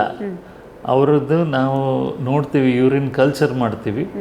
ಕಲ್ಚರ್ ಮಾಡಿಬಿಟ್ಟು ಆ ಕಲ್ಚರಲ್ಲಿ ಏನು ಗ್ರೋತ್ ಬರ್ತದೆ, ಅದಕ್ಕೆ ಯಾವುದು ಆ್ಯಂಟಿಬಯೋಟಿಕ್ ಸೂಕ್ತವಾಗಿರುತ್ತೆ ಅದನ್ನು ಮಾತ್ರ ಕೊಡಬೇಕು ಹೊರತು ಎಲ್ಲರೂ ಬಂದು ಯೂರಿನ್ ಬರ್ನಿಂಗ್ ಇದೆ ಅಂಥೇಳಿ ಅದಕ್ಕೆಲ್ಲ ಆ್ಯಂಟಿಬಯೋಟಿಕ್ ನಾರ್ಫ್ಲಾಕ್ಸ್ ತಗೊಳ್ಳೋದು, ಎಕ್ರಾಸ್ ತಗೊಂಡ್ರು ಹೋಗಿ ಮೆಡಿಸಿನ್ ತಗೊಳ್ಳೋದು, ಅದು ತಗೊಳ್ಬಾರ್ದು. Okay sir. ಈಗ ಅದರಲ್ಲಿ ಲೈಮ್ ವಾಟರ್ ಕುಡಿದ್ರೆ ಕಡಿಮೆ ಆಗ್ತದೆ ಅಂತ ಹೇಳ್ತಾರೆ, ಇಸ್ ಇಟ್ ಹೌದು ಕರೆಕ್ಟಾ? ಲೈಮ್ ವಾಟರ್ ತಗೊಂಡ್ರೆ ಕಡಿಮೆ ಆಗ್ತದೆ ಅಂತ ಇಂಥದ್ದಿಲ್ಲ ಇಲ್ಲ. ಒಂದು ಅಂತ ಹೇಳಿದರೆ ಇಟ್ ಈಸ್ ಸಿಟ್ರಿಕ್ ಆ್ಯಸಿಡ್ ನಾವು ತಗೊಳ್ಳುವಂಥದ್ದು. ಸಿಟ್ರಿಕ್ ಆ್ಯಸಿಡ್ ಅದು ತಗೊಂಡ್ರೆ ಕೆಲವು ಸ್ಟೋನು ಡೈಲ್ಯೂಟ್ ಆಗಿ ಹೋಗ್ತದೆ, ಇಲ್ಲ ಅಂತಲ್ಲ. ಎಂಡ್ ಪ್ರಾಡಕ್ಟಲ್ಲಿ ಇಟ್ ಈಸ್ ಬೇಸಿಕಲಿ ಎಷ್ಟು ಅಮೌಂಟ್ ಆಫ್ ಫ್ಲೂಯಿಡ್ ಇಂಟೇಕ್ ತಗೊಳ್ಳುತ್ತೆ ಅದ್ರ ಮೇಲೆ ಹೊಂದಿರ್ತದೆ. ಸೊ ಲೈಮ್ ಜ್ಯೂಸು ದಿನಕ್ಕೊಂದು 3-4 ಕುಡಿತಾ ಇದ್ದರೆ so the amount of liquids ಜಾಸ್ತಿ ಆಗುತ್ತೆ. ಅದೇ ನೀರು ಕೂಡ ಅಷ್ಟೇ ಕುಡಿದ್ರೂ ಕೂಡ ಸಾಕು. ಇಟ್ ಈಸ್ ಓನ್ಲಿ ದಟ್ ನಾವು ಕನ್ಸಂಪ್ಷನ್ ಮಾಡಿದ್ರೆ ಅದು ಹಾಗೆ ಕೆಲವು ಸಲ ಇದಕ್ಕೆ ಹಳ್ಳಿಯಲ್ಲೆಲ್ಲ ಮದ್ದುಂಟು. ಈ ಬಾಂಬೆದು ನಮ್ಮ ಬಾಳೆದಿಂಡು ಅದರದ್ದು ಐ ಡೋಂಟ್ ನೋ ಅದನ್ನು ಹೇಗೆ ಮಾಡ್ತಾರೆ ಹೇಳೋದು ಕೇಳಿದ್ದೀನಿ. ಸೊ ಅದನ್ನು ಇಟ್ ಆ್ಯಕ್ಟ್ಸ್ ಲೈಕ್ ನಾವು ಡೈರೋಟಿಕ್ ಅಂತ ಹೇಳ್ತೀವಿ. ಅದು ತಗೊಂಡ್ರೆ ಯೂರಿನ್ ಜಾಸ್ತಿ ಪಾಸ್ ಆಗ್ತದೆ. ಸೊ ಹಾಗಾಗಿ ಬಿಟ್ಟು ಸಣ್ಣ ಸ್ಟೋನ್ ಇದ್ರೆ ಕೂಡ ಪಾಸ್ ಆಗೋ ಸಾಧ್ಯತೆ ಇದೆ. ಸೊ ಬೇಸಿಕಲಿ ಅದನ್ನು ಫ್ಲಶ್ ಔಟ್ ಮಾಡಬೇಕು ಅಷ್ಟೇ. ಡಾಕ್ಟರ್ ಈಗ ನಾರ್ಮಲಿ ಹೇಳ್ತಾರೆ ಕಂಟಿನ್ಯೂಸ್ ನೀರು ಕುಡೀರಿ ಹೋಗ್ತದೆ, ಕ್ಲೀನಪ್ ಆಗ್ತದೆ ಅಂತ. ಈಗ ಅದು ಎಷ್ಟು ಎಕ್ಸ್ಟೆಂಟ್ವರೆಗೆ ನಾವು ಕಂಟಿನ್ಯೂ ಮಾಡ್ಬೋದು ಸರ್? ಅದೇ ನಾನು ಆಗಲೇ ಹೇಳಿದಾಗೆ ಹಾಫ್ ಆನ್ ಅವರ್ಗೆ ಒಂದು ಹಾಫ್ ಗ್ಲಾಸ್ ನೀರು ಕುಡಿಬೇಕು. ಯೂಶ್ವಲಿ ಇಟ್ ಇಸ್ ಕ್ಯಾಲ್ಕುಲೇಟೆಡ್ ಹೇಗೆ ಅಂತ ಹೇಳಿದ್ರೆ ಒಂದು 60 kg ಇದ್ದರೆ divided by half, that is 30 kgs. 30 kgs ಅಂತ ಹೇಳಿದ್ರೆ 3 ಲೀಟರ್ಸ್ 3 ಲೀಟರ್ಸ್ ನೀರು ಕುಡಿಬೇಕು ಅಂತ. ಹಾಗೆ ಸೊ ಜನರಲಿ ಅಡಲ್ಟ್ಗೆ ನಾವು ಹೇಳ್ತೀವಿ 3 ಲೀಟರ್ಸ್ ಟು 3.5 ಲೀಟರ್ಸ್ ನೀರು ಕುಡಿಬೇಕು ಅಂತ ನಾವು ಹೇಳ್ತೀವಿ. ಓಕೆ. ನೀವೀಗ ಆಲ್ರೆಡಿ ಸರ್ಜನ್, ರೊಬೋಟಿಕ್ ಸರ್ಜರಿ ಎಲ್ಲೆಲ್ಲ ನೀವೀಗ ಸ್ಟೋನ್ ರಿಮೂವಲಿಗೆ ಇದನ್ನು ತಂತ್ರಜ್ಞಾನ ನೀವು ಅಳವಡಿಸ್ತಾ ಇದ್ದೀರಾ? ಸ್ಟೋನ್ಗೆ ಬೇರೆ ಬೇರೆ ಟೆಕ್ನಿಕ್ಸ್ ಇದೆ. ಹಿಂದೆ ಸ್ಟೋನ್ ಆದರೆ ಅದಕ್ಕೆ ಆಪ್ರೇಷನ್ ಮಾಡಿ ತೆಗಿಬೇಕಿತ್ತು, ಗಾಯ ಹಾಕಿ ಮಾಡಬೇಕಿತ್ತು. ಈಗ ಸ್ಟೋನ್ಗೆ ಮಿನಿಮಲ್ ಇನ್ವೆಸಿವ್ ಪ್ರೊಸೀಜರ್ಸ್ ಅಂತ ಮಾಡ್ತೀವಿ ಅಥವಾ ಎಂಡೋಸ್ಕೋಪಿಕ್ ಪ್ರೊಸೀಜರ್ಸ್ ಅಂತ ಮಾಡ್ತೀವಿ. ಹೆಚ್ಚಾಗಿ ಈಗ ಏನು ಮಾಡ್ತೀವಿ ಅಂತ ಹೇಳಿದ್ರೆ ನಮ್ಮ ನಾರ್ಮಲ್ ಯೂರಿನರಿ ಪ್ಯಾಸೇಜಲ್ಲಿ ನಾವು ಎಂಡೋಸ್ಕೋಪ್ಸ್ ಹಾಕ್ತೇವೆ, ಸಣ್ಣ ವೆರಿ ಥಿನ್ ಎಂಡೋಸ್ಕೋಪ್ಸ್. ನಾವು ಆ ಸ್ಟೋನ್ ಎಲ್ಲಿದೆ ಆ ಜಾಗಕ್ಕೆ ಹೋಗಿ, ಈಗ ಲೇಸರ್ಸ್ ಎಲ್ಲ ಬಂದಿದೆ, ಹಾಗಾಗಿ ಎಷ್ಟು ಹಾರ್ಡ್ ಸ್ಟೋನ್ ಇದ್ದರೂ ಕೂಡ ಆ ಲೇಸರಲ್ಲಿ ಪೌಡರ್ ಮಾಡಿಬಿಟ್ಟು ತೆಗಿಲಿಕ್ಕೆ ಆಗ್ತದೆ. ಸೊ ಇದಕ್ಕೆ ಎಂಡೋಸ್ಕೋಪಿಕ್ ಪ್ರೊಸೀಜರ್ ಅಂತ ಹೇಳ್ತೀವಿ. ಇನ್ನು ಕೆಲವು ಸಂದರ್ಭದಲ್ಲಿ ಕಿಡ್ನಿಯಲ್ಲಿ ದೊಡ್ಡ ಸ್ಟೋನ್ ಇದೆ ಅಂತ ಹೇಳಿದ್ರೆ ಅದಕ್ಕೆ ಒಂದು ಮಿನಿಮಲ್ ಇನ್ವೇಸಿವ್ ಪ್ರೊಸೀಜರ್ ಅಂತ, ಬೆನ್ನಲ್ಲಿ ಒಂದು ಸಾಧಾರಣ ಒಂದು 1/2 ಸೆಂಟಿಮೀಟರ್ನಷ್ಟು ಒಂದು ಹೋಲ್ ಮಾಡಿ ಕಿಡ್ನಿಯೊಳಗೆ ಹೋಗಿ ನಾವು ಆ ಸ್ಟೋನನ್ನೆಲ್ಲ ಮತ್ತೆ ಫ್ರ್ಯಾಗ್ಮೆಂಟ್ ಮಾಡಿ ಪೀಸಸ್ ಎಲ್ಲ ತೆಗಿಲಿಕ್ಕಾಗ್ತದೆ. ಸೊ ಇದಕ್ಕೆ ಮಿನಿಮಲ್ ಇನ್ವೇಸಿವ್ ಪ್ರೊಸೀಜರ್ ಅಂತ ಹೇಳ್ತೀವಿ. ರೊಬೋಟಿಕ್ ಸರ್ಜರಿ ಸ್ಟೋನಿಗೆ ಯೂಸ್ ಮಾಡೋದಿಲ್ಲ ಅಂತಲ್ಲ, ಮಾಡ್ತೀವಿ, ಬಟ್ ಹೆಚ್ಚಾಗಿ ಅದು ರೇರ್, ಅನ್ಲೆಸ್ ಇಟ್ ಇಸ್ ತುಂಬ ದೊಡ್ಡ ಸ್ಟೋನ್ ಇಂಪ್ಯಾಕ್ಟ್ ಆಗಿದೆ ಅಂತ ಹೇಳಿದ್ರೆ ನಾವು ರೊಬೋಟಿಕ್ ಅಥವಾ ಲ್ಯಾಪ್ರೋಸ್ಕೋಪಿಕ್ ಸರ್ಜರಿ ಮಾಡಿ ಅದನ್ನು ತೆಗಿಲಿಕ್ಕೆ ಆಗ್ತದೆ. ಓಕೆ, ಕಿಡ್ನಿ ಫೇಲ್ಯೂರ್ ಅಂತ ಒಂದು ಪರಿಸ್ಥಿತಿ, ಅದಕ್ಕೆ ಏನೇನೆಲ್ಲ ರೀಸನ್ಸ್ ಇರ್ತದೆ ಸರ್? ಕಿಡ್ನಿ ಫೇಲ್ಯೂರ್ಗೆ ಕೆಲವು ಕಾರಣಗಳಿದೆ. ಒಂದು ಮೇಯ್ನ್ ಕಾರಣ ಅಂತ ಹೇಳಿದ್ರೆ ಅನ್ಕಂಟ್ರೋಲ್ಡ್ ಡಯಾಬಿಟಿಸ್ ಅಥವಾ ಹೈಪರ್ಟೆನ್ಷನ್, BP. ಹಾಗಾಗಿ ಅವರಿಗೆ ಕಿಡ್ನಿ ಫೇಲ್ಯೂರ್ ಆಗ್ತದೆ. ಕಿಡ್ನಿ ಫೇಲ್ಯೂರ್ ಆದವರಿಗೆ ದಾರಿ ಇರುವುದು ಎರಡೇ. ಒಂದು, ಅವರು ಡಯಾಲಿಸಿಸ್ ಮಾಡಬೇಕು, ಇಲ್ಲದಿದ್ದರೆ ಅವರು ಟ್ರಾನ್ಸ್ಪ್ಲಾಂಟ್ ಮಾಡ್ಕೋಬೇಕು. ಡಯಾಲಿಸಿಸಲ್ಲಿ ಮತ್ತೆ 2 ವಿಧ ಇದೆ. ಒಂದು ಹಿಮೋಡಯಾಲಿಸಿಸ್ ಅಂತ, ಅದು ಬಂದು ಆಸ್ಪತ್ರೆಗೆ ಬಂದು ಅವರು ನಮ್ಮ ಮೆಷಿನ್ ಇರುತ್ತೆ ಆಸ್ಪತ್ರೆಯಲ್ಲಿ, ಆ ಮೆಷಿನ್ಗೆ ಅವರನ್ನು ಕನೆಕ್ಟ್ ಮಾಡ್ತೀವಿ. ಅವರ ಬಾಡಿಯಿಂದ ಬ್ಲಡ್ ತೆಗೆದು ಅದನ್ನು ಕಿಡ್ನಿ ಮಾಡುವ ಕೆಲಸವನ್ನು ಆ ಮೆಷಿನ್ ಮಾಡ್ತದೆ. ಫಿಲ್ಟರ್ ಮಾಡಿಬಿಟ್ಟು ಆ ಫ್ರೆಶ್ ಬ್ಲಡ್ಡನ್ನು ಮತ್ತೆ ಬಾಡಿಗೆ ಕೊಡ್ತದೆ. ಸೊ ಇದಕ್ಕೆ ಬಂದು ವಾರದಲ್ಲಿ 3 ಸಲ ಅವ್ರು ಡಯಾಲಿಸಿಸ್ ಮಾಡ್ಕೋಬೇಕು. ಅದು ಒಂದು ಸಲ ಒಂದು ಸಿಟ್ಟಿಂಗ್ ಅಂತ ಹೇಳಿದ್ರೆ 4 ಗಂಟೆ ಆಗ್ತದೆ. ಸೊ ಹಾಗಾಗಿ ಯಾರೆಲ್ಲ ಈ ಡಯಾಲಿಸಿಸ್ಗೆ ಬರ್ತಾರೆ ಅವ್ರದ್ದು ಒಂದು ವಾರದಲ್ಲಿ 3 ದಿವಸ ಕೆಲಸ ಹೋಗ್ತದೆ, ಏನು ಮಾಡೋಕ್ಕಾಗೋದಿಲ್ಲ. ಮತ್ತು ಡಯಾಲಿಸಿಸ್ ಮಾಡಿಬಿಟ್ಟು ಮನೆಗೆ ಹೋಗೋರು ಸ್ವಲ್ಪ ಸುಸ್ತಾಗ್ತದೆ. ಪ್ಲಸ್ ಅವರಿಗೆ ಅವ್ರ ಜೊತೆ ಒಂದು ಜನ ಬೇಕಾಗುತ್ತೆ ಕೆಲವು. ಹಾಗಾಗಿ ನಾವು ಏನು ಸಜೆಸ್ಟ್ ಮಾಡ್ತೇವೆ ಅಂತ, ಟ್ರಾನ್ಸ್ಪ್ಲಾಂಟ್ ಮಾಡಿದರೆ ಅವರು ಇದಕ್ಕೆಲ್ಲ ಎಷ್ಟು ದುಡ್ಡು ಖರ್ಚು ಮಾಡ್ತಾರೆ ಡಯಾಲಿಸಿಸ್ಗೆ, ಅದಕ್ಕಿಂತ ಸ್ವಲ್ಪ ಕಮ್ಮಿ ಖರ್ಚಲ್ಲಿ ಇವರಿಗೆ ಡಯಾಲಿಸಿಸ್ ಟ್ರಾನ್ಸ್ಪ್ಲಾಂಟ್ ಆಗ್ತದೆ. ಇನ್ನೊಂದು ಟೈಪ್ ಆಫ್ ಡಯಾಲಿಸಿಸ್ ನಾನು ಹೇಳ್ತಾ ಇದ್ದದ್ದು ಪೆರಿಟೋನಿಯಲ್ ಡಯಾಲಿಸಿಸ್ ಅಂತೇಳಿ, ಅದು ಮನೆಯಲ್ಲೇ ಮಾಡಲಿಕ್ಕೆ ಆಗ್ತದೆ. ನಾವು ಹೊಟ್ಟೆಯೊಳಗೆ ಒಂದು ಸಣ್ಣ ಟ್ಯೂಬ್ ಹಾಕಿ ಕೊಡ್ತೀವಿ. ಮನೆಯೊಳಗೆ IV ಫ್ಲೂಯಿಡ್ಸ್ ಹೇಗೆ ಕನೆಕ್ಟ್ ಮಾಡ್ತಾರೆ ಅದನ್ನು ನಾವು ಅವರಿಗೆಲ್ಲ ಟ್ರೈನಿಂಗ್ ಕೊಟ್ಟು IV ಫ್ಲೂಯಿಡ್ಸ್ ಹಾಕುವಾಗೆ ಅದನ್ನು ಕನೆಕ್ಟ್ ಮಾಡಿಬಿಟ್ಟು ಮತ್ತು ಅದನ್ನು ಎಂಟಿ ಮಾಡೋದು ನಾವು ಹೇಳಿಕೊಡ್ತೇವೆ. ಬಟ್ ಈ ಪ್ರಾಸೆಸ್ ಇಸ್ ಅನ್ ಎಕ್ಸ್ಪೆನ್ಸಿವ್ ಪ್ರೊಪೊಸಿಷನ್. ಹಾಗಾಗಿ ಹೆಚ್ಚಿನವರು ಅದನ್ನು ಮಾಡೋದಿಲ್ಲ. ಸೊ IV ಫ್ಲೂಯಿಡ್ ಅಂದರೆ ಅದಕ್ಕೆ ಬೇರೆನೇ ಒಂದು ಡಯಾಲಿಸಿಂಗ್ ಫ್ಲೂಯಿಡ್ ಅಂತ ಇದೆ. ಅದನ್ನು ಅವರು ಹಾಕಿಬಿಟ್ಟು ಅದನ್ನು ನಾವು ಅವ್ರಿಗೆಲ್ಲ ಟ್ರೈನಿಂಗ್ ಕೊಡ್ತೀವಿ. ಆದರೂ ಕೂಡ ಈಗ ಹೆಚ್ಚಿನ ಜನರು ಅದನ್ನು ಮಾಡ್ತಾ ಇಲ್ಲ because of the cost. So but effectiveness ಅದಕ್ಕೆ ಜಾಸ್ತಿಯಾ IVFಗೆ? IV ಫ್ಲೂಯಿಡ್ ಇಲ್ಲ, ಅದಕ್ಕಿಂತ ಅದೊಂದು ಕನ್ವೀನಿಯನ್ಸ್. ಅವರಿಗೆ ಮನೆಯಲ್ಲಿ ಅವರ ಕೆಲಸಕ್ಕೆ ಹೋಗ್ಬೋದು, ಕೆಲವರೆಲ್ಲ ದೊಡ್ಡ ಕೆಲಸದಲ್ಲಿ ಇರ್ತಾರೆ, ಅವರಿಗೆ cost is not a criteria. ಮನೆಯಲ್ಲಿ ಅವ್ರಿಗೆ ಯಾರಾದರೂ ಟ್ರೈನ್ಡ್ ಜನ ಇಟ್ಕೊಳ್ಳಿಕ್ಕೆ ಆಗ್ತದೆ. ಆ ಸಂದರ್ಭದಲ್ಲಿ ಅವರಿಗೆ ನಾವು ಪೆರಿಟೋನಿಯಲ್ ಡಯಾಲಿಸಿಸ್ ಹೇಳಿಕೊಡ್ತೇವೆ. ಬಟ್ ಅದಕ್ಕೂ ಕೆಲವು ಲಿಮಿಟೇಷನ್ಸ್ ಇದೆ. ಸೊ ಹೆಚ್ಚಿನವರು ಈ ನಮ್ಮ ಹಾಸ್ಪಿಟ್ಲಿಗೆ ಬಂದು ಮಾಡುವ ಡಯಾಲಿಸಿಸ್ಸೇ ಮಾಡ್ತಾರೆ. ಬಟ್ ಟ್ರಾನ್ಸ್ಪ್ಲಾಂಟ್ ಯಾವಾಗಲೂ ಬೆಟರ್ ಆಪ್ಷನ್. ಅದನ್ನು ಒಮ್ಮೆ ಟ್ರಾನ್ಸ್ಪ್ಲಾಂಟ್ ಮಾಡಿದರೆ ಅವರು ನಾರ್ಮಲ್ ಲೈಫ್ ಲೀಡ್ ಮಾಡಲಿಕ್ಕೆ ಆಗ್ತದೆ. ಒಂದಂತೇಳಿ ಅವರಿಗೆ ಲೈಫ್ ಲಾಂಗ್ ಒಂದು ಕೆಲವು ಮೆಡಿಸಿನ್ಸ್ ಇರ್ತದೆ, ಇಲ್ಲ ಅಂತ ಹೇಳೋದಿಲ್ಲ. ಮತ್ತು ಇನ್ಫೆಕ್ಷನ್ ಎಲ್ಲ ಆಗದಾಗೆ ಸ್ವಲ್ಪ ಅವರು ಜಾಗ್ರತೆ ಮಾಡಬೇಕು. ಅದು ಬಿಟ್ಟು ಟ್ರಾನ್ಸ್ಪ್ಲಾಂಟ್ ಯಾವಾಗಲೂ ಬೆಟರ್ ಆಪ್ಷನ್. ಈಗ ಡಯಾಲಿಸಿಸಲ್ಲಿ ಈಗ ಪರ್ಸೆಂಟೇಜ್ ಆಫ್ ರಿಕವರಿ ಎಷ್ಟು ಸರ್? ಡಯಾಲಿಸಿಸ್ ನಾವು ಮಾಡ್ತಾ ಇರಬೇಕು. ಅದು ಕೆಲವರು 20 ವರ್ಷ ಕೂಡ ಮಾಡ್ತಾ ಇರ್ತಾರೆ, ಅದು ರಿಕವರಿ ಆಗೋದಿಲ್ಲ ಫಾರ್ ಲೈಫ್ ಲಾಂಗ್. ಇದು ಯಾವುದಿದ್ರೂ ಕೂಡ ಲೈಫ್ ಲಾಂಗ್. ಅದು ಟ್ರೀಟ್ಮೆಂಟ್ ಮಾಡಿ ನಾಳೆಗೆ ಇದಾಗುವಂಥದ್ದಲ್ಲ. ಸೊ ಕೆಲವರು 20 ವರ್ಷದಿಂದ ಡಯಾಲಿಸಿಸ್ ಮಾಡ್ಕೊಂಡಿದ್ದವರು ಇದ್ದಾರೆ. ಡಯಾಲಿಸಿಸ್ಗಿಂತ ನೀವು ಟ್ರಾನ್ಸ್ಪ್ಲಾಂಟೇ ಎಫೆಕ್ಟಿವ್ ಹೇಳ್ತೀರಿ ನೀವು? Transplant more effective. Okay. Survival rate ಕೂಡ? Survival rate is also very good. Okay. ಈಗ ನಿಮಗೆ ಚಾನ್ಸಸ್ ಆಫ್ ಗೆಟ್ಟಿಂಗ್ ಎಷ್ಟು ಸರ್? ಅಂದರೆ ಕಿಡ್ನಿ ಸಿಗಬೇಕಲ್ಲ ನಮಗೆ ಈಗ ಟ್ರಾನ್ಸ್ಪ್ಲಾಂಟಿಗೆ? ಈಗ ಹೌದು, ಯಾರಾದರೂ ಒಬ್ಬರು ಡೊನೇಷನ್ ಮಾಡಲೇಬೇಕು. ಬಟ್ ಆ್ಯಸ್ ಪರ್ ನಮ್ಮ ಲಾ ಆಫ್ ದ ಲ್ಯಾಂಡ್, ಹೊರಗಿನವ್ರು ಯಾರು ಕಿಡ್ನಿ ಕೊಡುವಾಗಿಲ್ಲ. ಓನ್ಲಿ ರಿಲೇಟೆಡ್ ಟ್ರಾನ್ಸ್ಪ್ಲಾಂಟ್ ಮಾತ್ರ ಮಾಡಲಿಕ್ಕೆ ಆಗ್ತದೆ. ಅಂತೇಳಿದ್ರೆ ಫಾದರ್, ಮದರ್, ಬ್ರದರ್ಸ್, ಸಿಸ್ಟರ್ಸ್ ಮತ್ತು grand parents they can give kidney. ಅದು ಬಿಟ್ಟು ಸ್ಪೌಸ್ ಕೊಡ್ಬೋದು ಅಂತ ಹೇಳ್ತಾರೆ. ಸೊ ಇಷ್ಟು ಜನರಿಗೆ ನಾವು ಮಾಡ್ಬೋದು ರಿಲೇಟೆಡ್ ಟ್ರಾನ್ಸ್ಪ್ಲಾಂಟ್. ಅದರಲ್ಲಿ ಈಗ ಬ್ಲಡ್ ಮ್ಯಾಚ್ ಹೌದು, ಬ್ಲಡ್ ಗ್ರೂಪ್ ಮ್ಯಾಚಿಂಗ್ ಎಲ್ಲ ಮಾಡಲೇಬೇಕು. ಹೌದು, ಗ್ರೂಪ್ ಮ್ಯಾಚಿಂಗ್ ಇದೆ. ಪ್ಲಸ್ ಅವ್ರಿಗೆ ಒಂದು ಸಾಧಾರಣ ಒಂದು 10-20 ಟೆಸ್ಟ್ಗಳಿದೆ ಮಾಡಲಿಕ್ಕೆ. ಅದೆಲ್ಲ ಮಾಡಿದ ಮೇಲೇ ಗೊತ್ತಾಗ್ತದೆ ಇವರು ಒಂದು ಕಿಡ್ನಿ ಕೊಡಲಿಕ್ಕೆ ಆಗ್ತದಾ ಇಲ್ವಾ ಅಂತೇಳಿ. ಸ್ಟ್ರೇಟ್ ಅವೇ ಬಂದು ಯಾರು ಬಂದು ನಾನು ಇಮೋಷನಲಿ ಕೊಡ್ತೇನೆ ಅಂತ ಹೇಳಿದ್ರು ಕೂಡ ಆಗಲಿಕ್ಕಿಲ್ಲ. ಸೊ ಎಲ್ಲ ಟೆಸ್ಟ್ಗಳಾದ ಮೇಲೆ ಅವರು ಫಿಟ್ ಇದ್ದಾರೆ ಅಂತ ಆದರೆ ಮಾತ್ರ ಅವರಿಗೆ ಆರ್ಗನ್ ಡೊನೇಷನ್ ಮಾಡಲಿಕ್ಕೆ ಆಗ್ತದೆ. ಅದು ಬಿಟ್ಟು ಅನ್ರಿಲೇಟೆಡ್ ಡೊನೇಷನ್ ನಮ್ಮ ಇಟ್ಸ್ ನಾಟ್ ಲೀಗಲ್. ಆದರೂ ಕೂಡ ಕೆಲವು ಸಲ ಏನಾಗುತ್ತೆ, ಅವರಿಗೆ ಗೊತ್ತಿರುವವರು, ಅವರ ಕಸಿನ್ನ ಅಥವಾ ಅವರ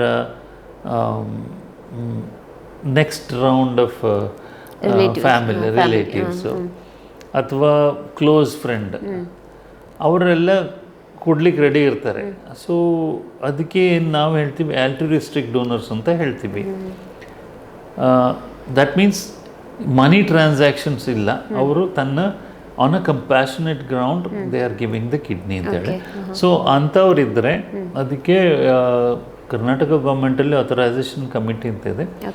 ಸೊ ಅವರು ಅವರನ್ನು ಇಂಟರ್ವ್ಯೂ ಮಾಡಿ ಅವರು ಪರ್ಮಿಷನ್ ಕೊಡ್ತಾರೆ.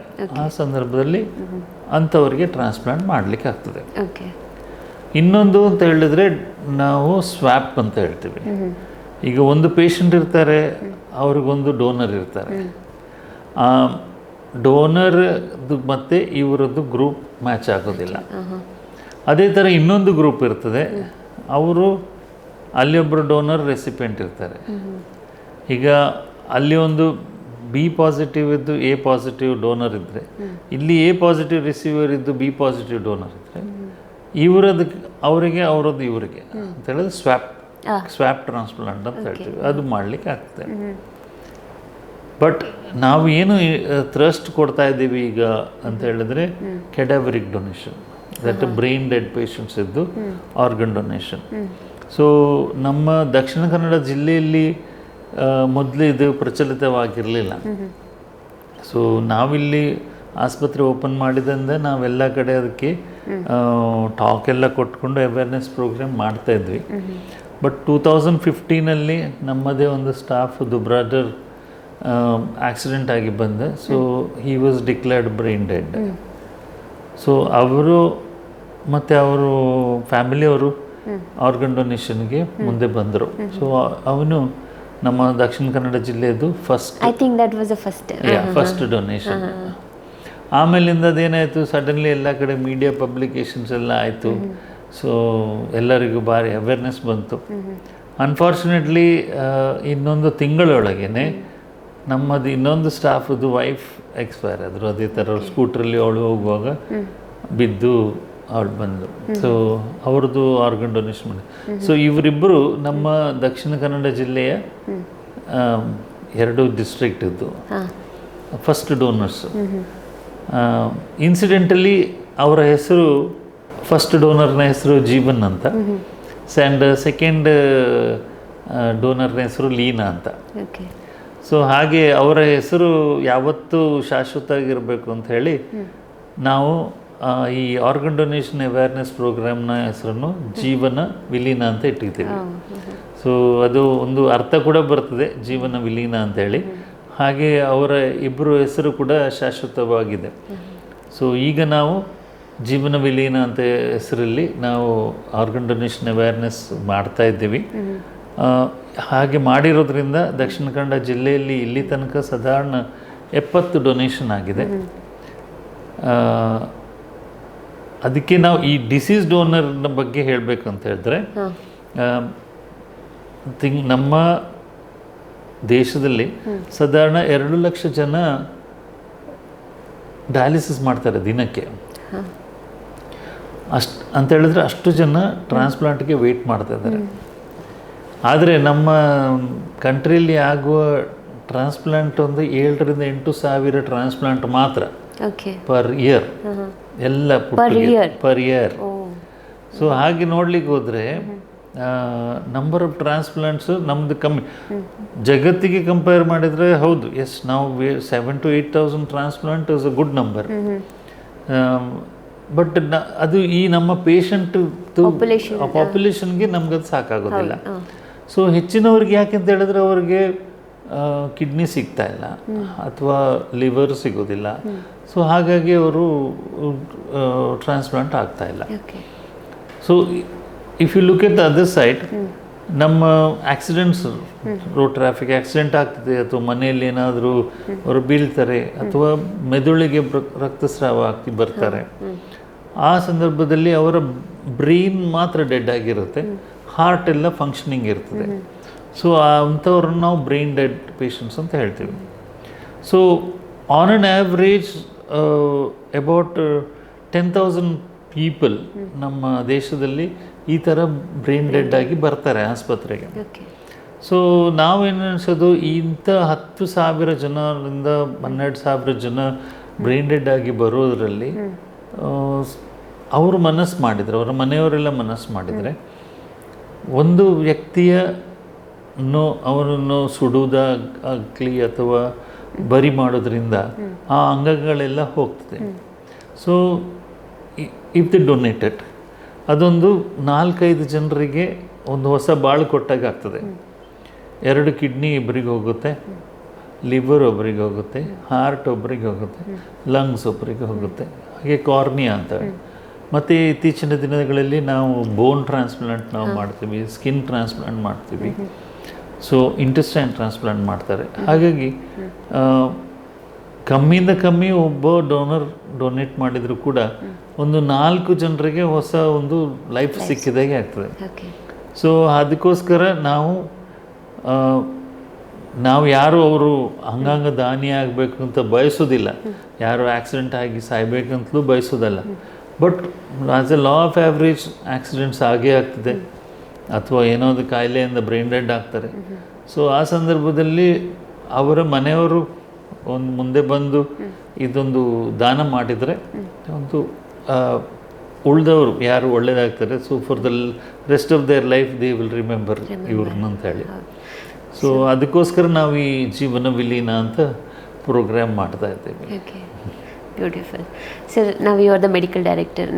ನಿಮಗೀಗ ಫಂಕ್ಷನಿಂಗ್ ಎಲ್ಲ ಗೊತ್ತಿದೆ ಹಾಸ್ಪಿಟಲಿದ್ದು.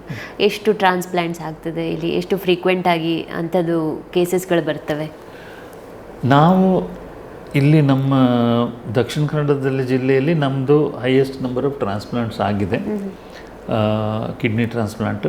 ಹಾಗೂ ಈ ನಾವೊಂದು ಇಲ್ಲಿ ತನಕ 3 ಲಿವರ್ ಟ್ರಾನ್ಸ್ಪ್ಲಾಂಟ್, 3ರಿಂದ 4 ಲಿವರ್ ಟ್ರಾನ್ಸ್ಪ್ಲಾಂಟ್ ಕೂಡ ಮಾಡಿ. ಯಾಕಂದರೆ ಲಿವರ್ ಟ್ರಾನ್ಸ್ಪ್ಲಾಂಟ್ ಮಾಡಲಿಕ್ಕೆ ಸ್ಟಾರ್ಟ್ ಮಾಡಿದ್ದು ಇತ್ತೀಚಿನ ದಿನದಿಂದ. ನಮ್ಮ ಟ್ರಾನ್ಸ್ಪ್ಲಾಂಟ್ ಮಾಡಿರೋದು ಈಗ ಈ ತಿಂಗಳಲ್ಲೇ ನಾವೊಂದು 3 ಟ್ರಾನ್ಸ್ಪ್ಲಾಂಟ್ ಈ ತಿಂಗಳಲ್ಲೇ ಆಗಿದೆ. ಈಗ ಪೇಷಂಟ್ ಕೂಡ ಡಿಸ್ಚಾರ್ಜ್ ಆಗಲಿಕ್ಕೆ ರೆಡಿ ಆಗಿದ್ದಾರೆ. ಅಲ್ಲ, ಈ ತಿಂಗಳಲ್ಲೇ 3 ಆಗಿದೆ. ಏನಂತ ಹೇಳಿದ್ರೆ ಕೆಲವು ತಿಂಗಳಲ್ಲಿ ವಾರಕ್ಕೆ ಒಂದಾಗ್ತದೆ, ಕೆಲವು ಸಲ ತಿಂಗಳಿಗೆ ಒಂದಾಗುವಂಥದ್ದು ಇದೆ. ಸೊ ಹಾಗೆ ಅದು ಹೇಳಲಿಕ್ಕೆ ಆಗೋದಿಲ್ಲ. ಯಾಕಂದರೆ ಕೆಡವರಿಕ್ ಡೊನೇಷನ್ ಬಗ್ಗೆ ಅದಂತ ಹೇಳಲಿಕ್ಕೆ ಆಗೋದಿಲ್ಲ. ಯಾವಾಗ ಡೋನರ್ ಸಿಗ್ತಾರೆ ಆಗ ವೇಟಿಂಗ್ ಲಿಸ್ಟು ತುಂಬ ಉದ್ದ ಇದೆ. ಬಟ್ ಲೈವ್ ರಿಲೇಟೆಡ್ ಟ್ರಾನ್ಸ್ಪ್ಲಾಂಟ್ ನಾವು ಮಾಡ್ತಾ ಇದ್ದೀವಿ. ನಮಗೆ ಒಂದು ದೇವರ ದಯದಿಂದ ಒಳ್ಳೆ ರಿಸಲ್ಟ್ ಕೂಡ ಸಿಗ್ತಾ ಇದೆ. ಓಕೆ, ಈಗ ನಾರ್ಮಲ್ ಆಗಿ ಈಗ ಕಿಡ್ನಿ ಟ್ರಾನ್ಸ್ಪ್ಲಾಂಟಿಗೆ ಆಗಿರ್ಬೋದು ಅಥವಾ ಲಿವರ್ ಎಷ್ಟು ಎಕ್ಸ್ಪೆನ್ಸಸ್ ಆಗ್ತದೆ ಸರ್? ನಾರ್ಮಲ್ ಒಂದು ಕಿಡ್ನಿ ಟ್ರಾನ್ಸ್ಪ್ಲಾಂಟಿಗೆ ಒಂದು ನಿಯರ್ಲಿ ಒಂದು 6 to 8 lakhs ತನಕ ಖರ್ಚು ಬರ್ತದೆ. ಅವ್ರದ್ದು ಡೋನರ್ ಮತ್ತು ರೆಸಿಪೆಂಟ್ ಸರ್ಜರಿ ಅಂತ ಹೇಳ್ತೀವಿ. ಲಿವರ್ಗೆ ಬಂದು ಅಬೌಟ್ 20 to 30 lakhs ತನಕ ಬರ್ತದೆ. ಎಷ್ಟು ಅವರ್ ಸರ್ಜರಿ ಇರ್ತದೆ ಸರ್?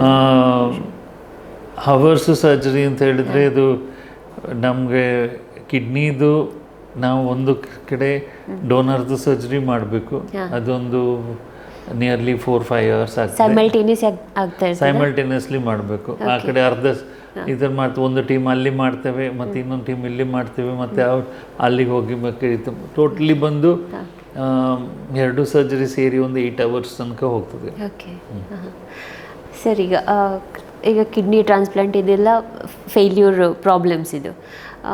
ಈಗ ಟ್ಯಾಬ್ಲೆಟ್ಸ್ ಎಲ್ಲ ತಿಂತಾರೆ. ಈಗ ಡಯಾಬಿಟಿಕ್ಸ್ ಪೇಷಂಟ್ಸ್ ಅಫ್ಕೋರ್ಸ್ ಅವರು ಡೈಲಿ ತಗೊಳ್ಬೇಕಾಗ್ತದೆ.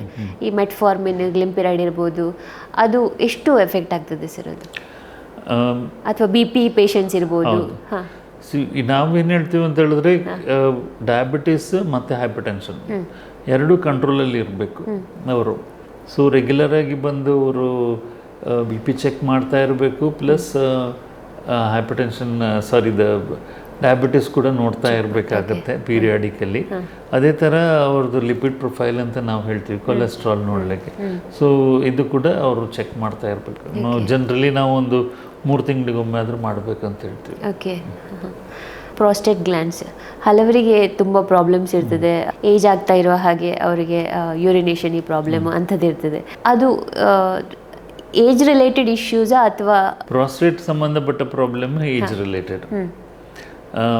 ಒಂದಂತ ಹೇಳಿದ್ರೆ ಪ್ರಾಸ್ಟೇಟ್ ಗ್ಲ್ಯಾಂಡ್ ದೊಡ್ಡದಾಗ್ತದೆ, ಅಥವಾ ಅದು ತುಂಬ ಫೈಬ್ರಸ್ ಅಂತ ಹೇಳ್ತೀವಿ.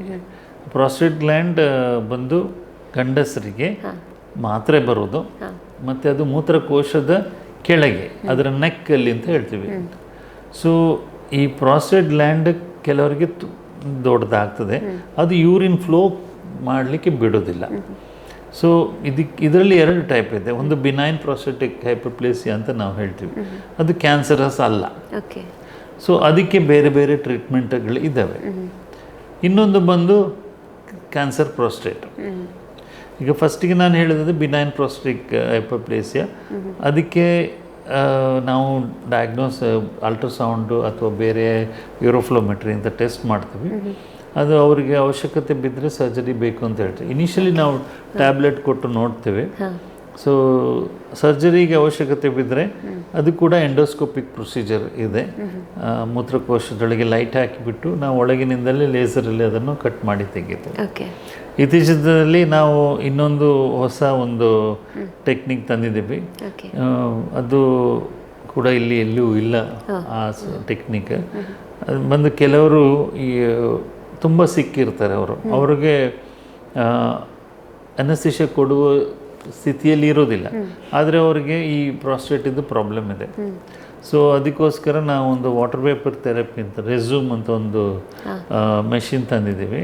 ಅದರಲ್ಲಿ ನಾವು ಪ್ರಾಸ್ಟೇಟಿಗೆ ಅದನ್ನು ಟ್ರೀಟ್ಮೆಂಟ್ ಮಾಡಿ, ಅವರು ಅಡ್ಮಿಷನ್ ಕೂಡ ಅಗತ್ಯ ಇಲ್ಲ, ಬೆಳಿಗ್ಗೆ ಬಂದು ಟ್ರೀಟ್ಮೆಂಟ್ ಮಾಡಿ ಹೋಗ್ಬೋದು. ಅನಸ್ತೇಷಿಯಾ ಕೂಡ ಅಗತ್ಯ ಇಲ್ಲ.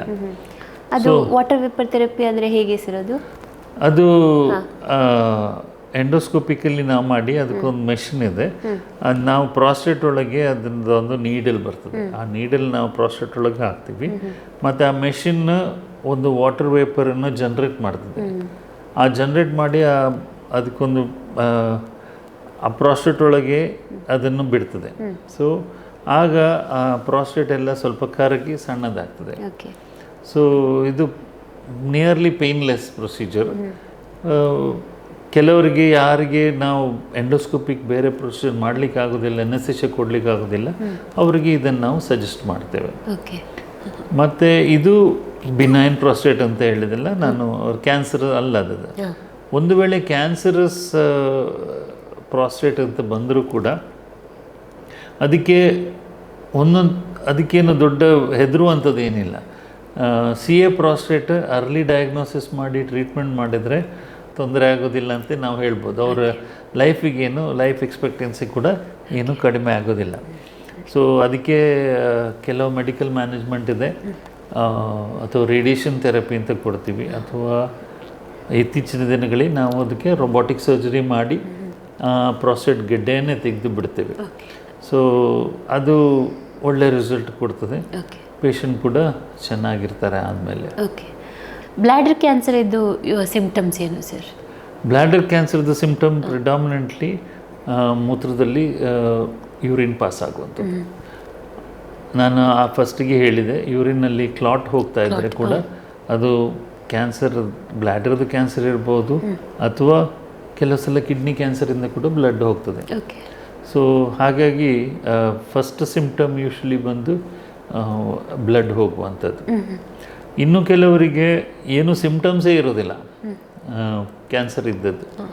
ಸೊ ಅದಕ್ಕೆ ನಾವು ಹೇಳೋದು 6 ತಿಂಗಳಿಗೊಮ್ಮೆ ಅಥವಾ ವರ್ಷಕ್ಕೊಮ್ಮೆ ಅಲ್ಟ್ರಾಸೌಂಡ್ ಮಾಡ್ತಾನೆ ಇರಬೇಕು. ಆಗ ಏನಾದರೂ ತೊಂದರೆ ಇದ್ದರೆ ಗೊತ್ತಾಗ್ತದೆ. ಅಂದರೆ ಯಾವ ಏಜಿಂದ ಹೇಳ್ತೀರಿ? ಯೂಶ್ವಲಿ ನಾವು 50 ಇಯರ್ಸ್ ಅಂತ ಹೇಳ್ತೇವೆ. ಈಗ ಯೂಶ್ವಲ್ ಕಾಮನ್ ಸಿಂಪ್ಟಮ್ ಅಂದರೆ ಅದರಲ್ಲಿ ಕ್ಲಾಟಿಂಗ್ ಬ್ಲಡ್ ಕೆಂಪಾಗಿ ಯೂರಿನ್ ಕೆಂಪಾಗಿ ಹೋಗುವಂಥ ವಿತ್ ಕ್ಲಾಟ್ಸ್ ಹೋಗ್ತದೆ. ಓಕೆ. ಈಗ ನಮ್ಮ ಹಾಸ್ಪಿಟ್ಲಲ್ಲಿ, ಈಗ AJ ಹಾಸ್ಪಿಟ್ಲಲ್ಲಿ ಎಷ್ಟು ಡಯಾಲಿಸಿಸ್ ಯೂನಿಟ್ಸ್ ಇದೆ ಸರ್? ನಮ್ಮಲ್ಲಿ ಇಲ್ಲಿ ಟೋಟಲಾಗಿ ಒಂದು 35ರಿಂದ 40 ಡಯಾಲಿಸಿಸ್ ಮೆಷಿನ್ ಇದೆ. ಓಕೆ. ಎವ್ರಿ ಡೇ ಈಗ 40 ಎವ್ರಿ ಡೇ ಅದರದ್ದು ಅಟ್ಲೀಸ್ಟ್ 3 ಇದರಲ್ಲಿ ಮಾಡ್ತೀವಿ, 3 ಶಿಫ್ಟಲ್ಲಿ. Okay okay okay. ಅದೀಗ ಸಫಿಷಿಯೆಂಟ್ ಆಗಿರ್ತದೆ ಸರ್? ಅಂದರೆ ಸಫಿಷಿಯೆಂಟ್ ಆಗಿ ತತ್ಕಾಲಕ್ಕೆ ಸಫಿಷಿಯೆಂಟ್ ಆಗಿದೆ. ಹಾಗೆ ನಮ್ಮದೊಂದು ಸೆಂಟರ್ ಪುತ್ತೂರಲ್ಲಿ ಕೂಡ ಮಾಡ್ತಾ ಇದ್ದೀವಿ, ಅಲ್ಲಿ ಕೂಡ ನಡೀತಾ ಇದೆ. ಅಲ್ಲಿ 3 ಮೆಷಿನ್ ಇದೆ. ಮತ್ತು ಈಗ ಡಯಾಲಿಸಿಸ್ ಹೆಚ್ಚಾಗಿ ಗೌರ್ಮೆಂಟ್ ಹಾಸ್ಪಿಟ್ಲಲ್ಲೆಲ್ಲ ಮಾಡ್ತಾ ಇದ್ದಾರೆ. ಹಾಗೆ ಕೆಲವು ಪೇಷಂಟ್ ಅಲ್ಲಿ ಹೋಗಿ ಮಾಡ್ತಾರೆ. ನಮ್ಮದು ಅಲ್ಲಿ ಒಂದು ಯೂನಿಟ್ ಬಂಟ್ವಾಳದಲ್ಲಿ ಇದೆಯಲ್ಲ ಸರ್, ಈಗ ಅಲ್ಲಿ ಪ್ರೈಮರಿ ಹೆಲ್ತ್ ಸೆಂಟರ್ ಆಗಿ ಯೂಸ್ ಮಾಡ್ತಾ ಇದ್ದೀರಾ ಅಥವಾ? ಬಂಟ್ವಾಳದಲ್ಲಿ ನಮಗೆ 2 ಮೆಷಿನ್ ಇತ್ತು, ಮಾತ್ರ ನಾವು ಅದನ್ನು ಗೌರ್ಮೆಂಟ್ ಹಾಸ್ಪಿಟಲ್ ಬಂಟ್ವಾಳಗೆ ಕೊಟ್ಟಿದ್ದೇವೆ. ಹಾಗಾಗಿ ಅದನ್ನು ಈಗ ಗೌರ್ಮೆಂಟ್ ಹಾಸ್ಪಿಟಲ್ ಬಂಟ್ವಾಳದ ಡಯಾಲಿಸಿಸ್ ಯೂನಿಟ್ ಜೊತೆ ಅವರೇ ನೋಡ್ಕೊಳ್ತಾ ಇದ್ದಾರೆ. ಓಕೆ. ಬೇರೆ ಏನೇನೆಲ್ಲ ಅಂದರೆ ಸೊಫಿಸ್ಟಿಕೇಟೆಡ್ ಇನ್ಸ್ಟ್ರೂಮೆಂಟ್ಸ್ ಯೂರಾಲಜಿ ರಿಲೇಟೆಡ್ ಇದೆ ಸರ್ ಇಲ್ಲಿ? ಸೊಫಿಸ್ಟಿಕೇಟೆಡ್ ಅಂತ ಹೇಳಿದರೆ ಈಗ ರೊಬೋಟಿಕ್ ಸರ್ಜರಿ ವರ್ಲ್ಡಲ್ಲಿ ಈಗ ಲೇಟೆಸ್ಟ್ ನಮ್ಮ ಮೆಡಿಕಲಲ್ಲಿ ಇರೋದೇ ರೊಬೋಟಿಕ್ ಸರ್ಜರಿ. ಸೊ ನಮ್ಮ ಹತ್ರ ಈಗ ಡಾವಿನ್ಸಿ ರೋಬೋಟ್ ಅಂತ ಇದೆ. It is a world's best robot ಅಂತ ನಾವು ಹೇಳ್ಬೋದು. ಸೊ ಅದರದ್ದು ಲೇಟೆಸ್ಟ್ ಜನ್ರೇಷನ್ ರೋಬೋಟ್ ನಮ್ಮಲ್ಲಿದೆ. 2020ಗೆ ನಮ್ಮಲ್ಲಿ ಬಂದಿದೆ ಈಗ. ಸೊ ಆಮೇಲಿಂದ ಅದರಲ್ಲಿ ಜಾಸ್ತಿ ಏನು ಚೇಂಜಸ್ ಆಗಲಿಲ್ಲ ಇದರಲ್ಲಿ. ಸೊ ಅದು ನಮ್ಮಲ್ಲಿರುವ ಒಂದು ಅತ್ಯಾಧುನಿಕ ಎಕ್ವಿಪ್ಮೆಂಟ್ ಅಂತ ಸರ್ಜರಿಯಲ್ಲಿ ನಾವು ಹೇಳ್ಬೋದು, ಯೂರಾಲಜಿಯಲ್ಲಿ. ಅದು ಬಿಟ್ಟು ಹಾಸ್ಪಿಟ್ಲಲ್ಲಿ ನಮ್ಮದು ಪೆಟ್ CT, ಕ್ಯಾನ್ಸರ್ ಡಿಟೆಕ್ಷನ್ ಮಾಡುವ ಅಂತ ಒಂದು CT ಮತ್ತು ಆ ಮೆಷಿನ್ ಇದೆ. ಮತ್ತು ಕ್ಯಾನ್ಸರ್ಗೆ ಥೆರಪಿ ಕೊಡುವಂಥದ್ದು ಲೀನಿಯರ್ ಆಕ್ಸಲರೇಟರ್ ಅಂತ, ಅದು ಕೂಡ ಲೇಟೆಸ್ಟ್ ಮೆಷಿನ್ನೇ. ಇನ್ನೊಂದು ನಮ್ಮದು CT ಸ್ಕ್ಯಾನ್ ಇದೆ, 256 ಲೈಸ್ CT ಅಂತ. So advanced CT. ಸೊ ಅದರಿಂದ ಈಗ ಕೊರೋನರಿ ಆಂಜಿಯೋಗ್ರಾಮ್ಸ್ ಅಂತ ನಾವು ಮಾಡ್ತೇವೆ. ಹಾರ್ಟ್ ಈಗ ಇತ್ತೀಚಿನ ದಿನದಲ್ಲಿ ನೀವು ಕೇಳಿರ್ಬೋದು, ಯಂಗ್ಸ್ಟರ್ಸ್ ಎಲ್ಲ ಬಂದು ಹಾರ್ಟ್ ಅಟ್ಯಾಕ್ ಆಗಿ ಮೃತಪಡ್ತಾ ಇದ್ದಾರೆ, ಅಥವಾ ಹೆಚ್ಚಿನ ಜನಸಂಖ್ಯೆಯಲ್ಲಿ ಯಂಗ್ಸ್ಟರ್ಸ್ ಬಂದು ಆಂಜಿಯೋಪ್ಲಾಸ್ಟಿ ಕೂಡ ಆಗ್ತಾ ಇದೆ. ಸೊ ಅದಕ್ಕೆ ಈ ಒಂದು CT ಸ್ಕ್ಯಾನ್ ಒಂದು ಸ್ಕ್ರೀನಿಂಗ್ ಥರ ಆಗ್ತದೆ. ಔಟ್ ಪೇಷಂಟ್ ಪ್ರೊಸೀಜರ್ ಅದು. ಕೈಗೆ ಒಂದು ಇಂಜೆಕ್ಷನ್ ಕೊಟ್ಟು ಒಂದು 3 ಮಿನಿಟ್ಸ್ 4 ಮಿನಿಟ್ಸಲ್ಲಿ ಸ್ಕ್ಯಾನ್ ಆಗ್ತದೆ, ಮತ್ತು ಅವರು ಮನೆಗೆ ಹೋಗ್ಬೋದು. ಆ ಸ್ಕ್ಯಾನನ್ನು ನಾವು ಅನಲೈಸ್ ಮಾಡಿಬಿಟ್ಟು ರಿಪೋರ್ಟ್ ಕೊಡ್ತೇವೆ. ಅದರಲ್ಲಿ ಏನಾದರೂ ಹಾರ್ಟಲ್ಲಿ ಬ್ಲಾಕ್ ಇದೆಯಾ, ಹಾರ್ಟಲ್ಲಿ ಏನೋ ತೊಂದರೆ ಇದೆಯಾ ಅಂತ ಗೊತ್ತಾಗ್ತದೆ. ಸೊ ಹಾಗೆ ಇದು ಒಂದು ಹೊಸ ಮೆಷಿನ್ ಇದೆ ಈಗ.